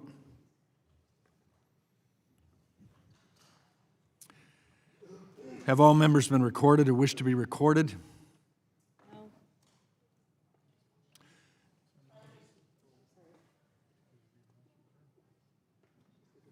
Do any members wish to change their vote?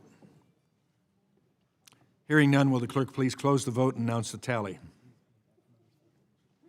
Mr. Chairman, on this vote, there are 16 yeas and 19 nays. The amendment is not adopted. We now move to Representative Baumgartner's,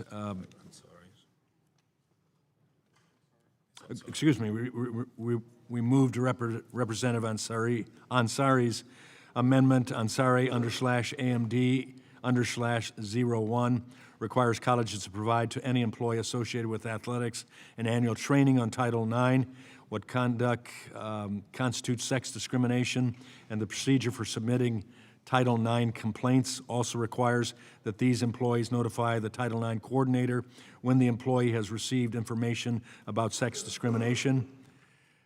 A recorded vote is requested. Members will record their votes using electronic voting system. The chairman intends to vote no. Ranking member intends to vote yes. Please open the vote.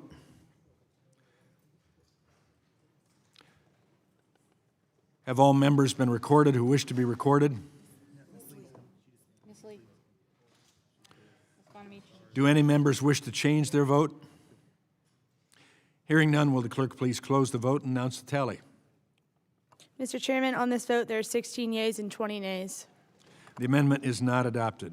We now move to Representative Scott's amendment, Scott /AMD /03, inserts a private right of action for both current or previous student athletes to bring an action in federal or state court against the intercollegiate athletic association or institution alleging a violation of the act.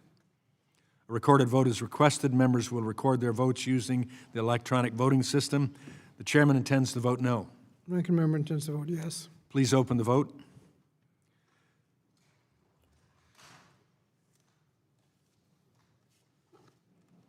Have all members been recorded who wish to be recorded? No. Do any members wish to change their vote? Hearing none, will the clerk please close the vote and announce the tally? Mr. Chairman, on this vote, there are 16 yeas and 20 nays. The amendment is not adopted.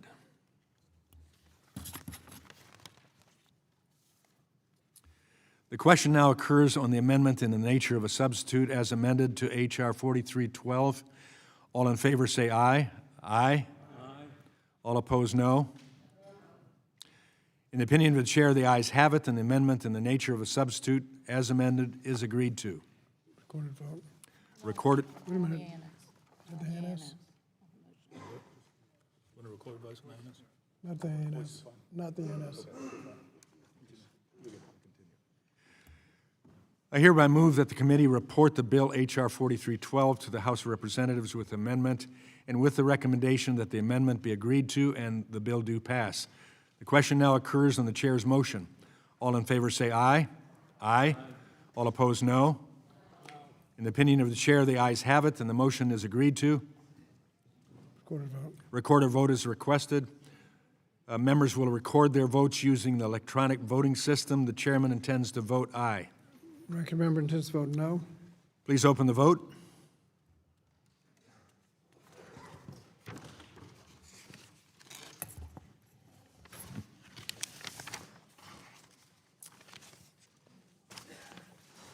Have all members been recorded who wish to be recorded?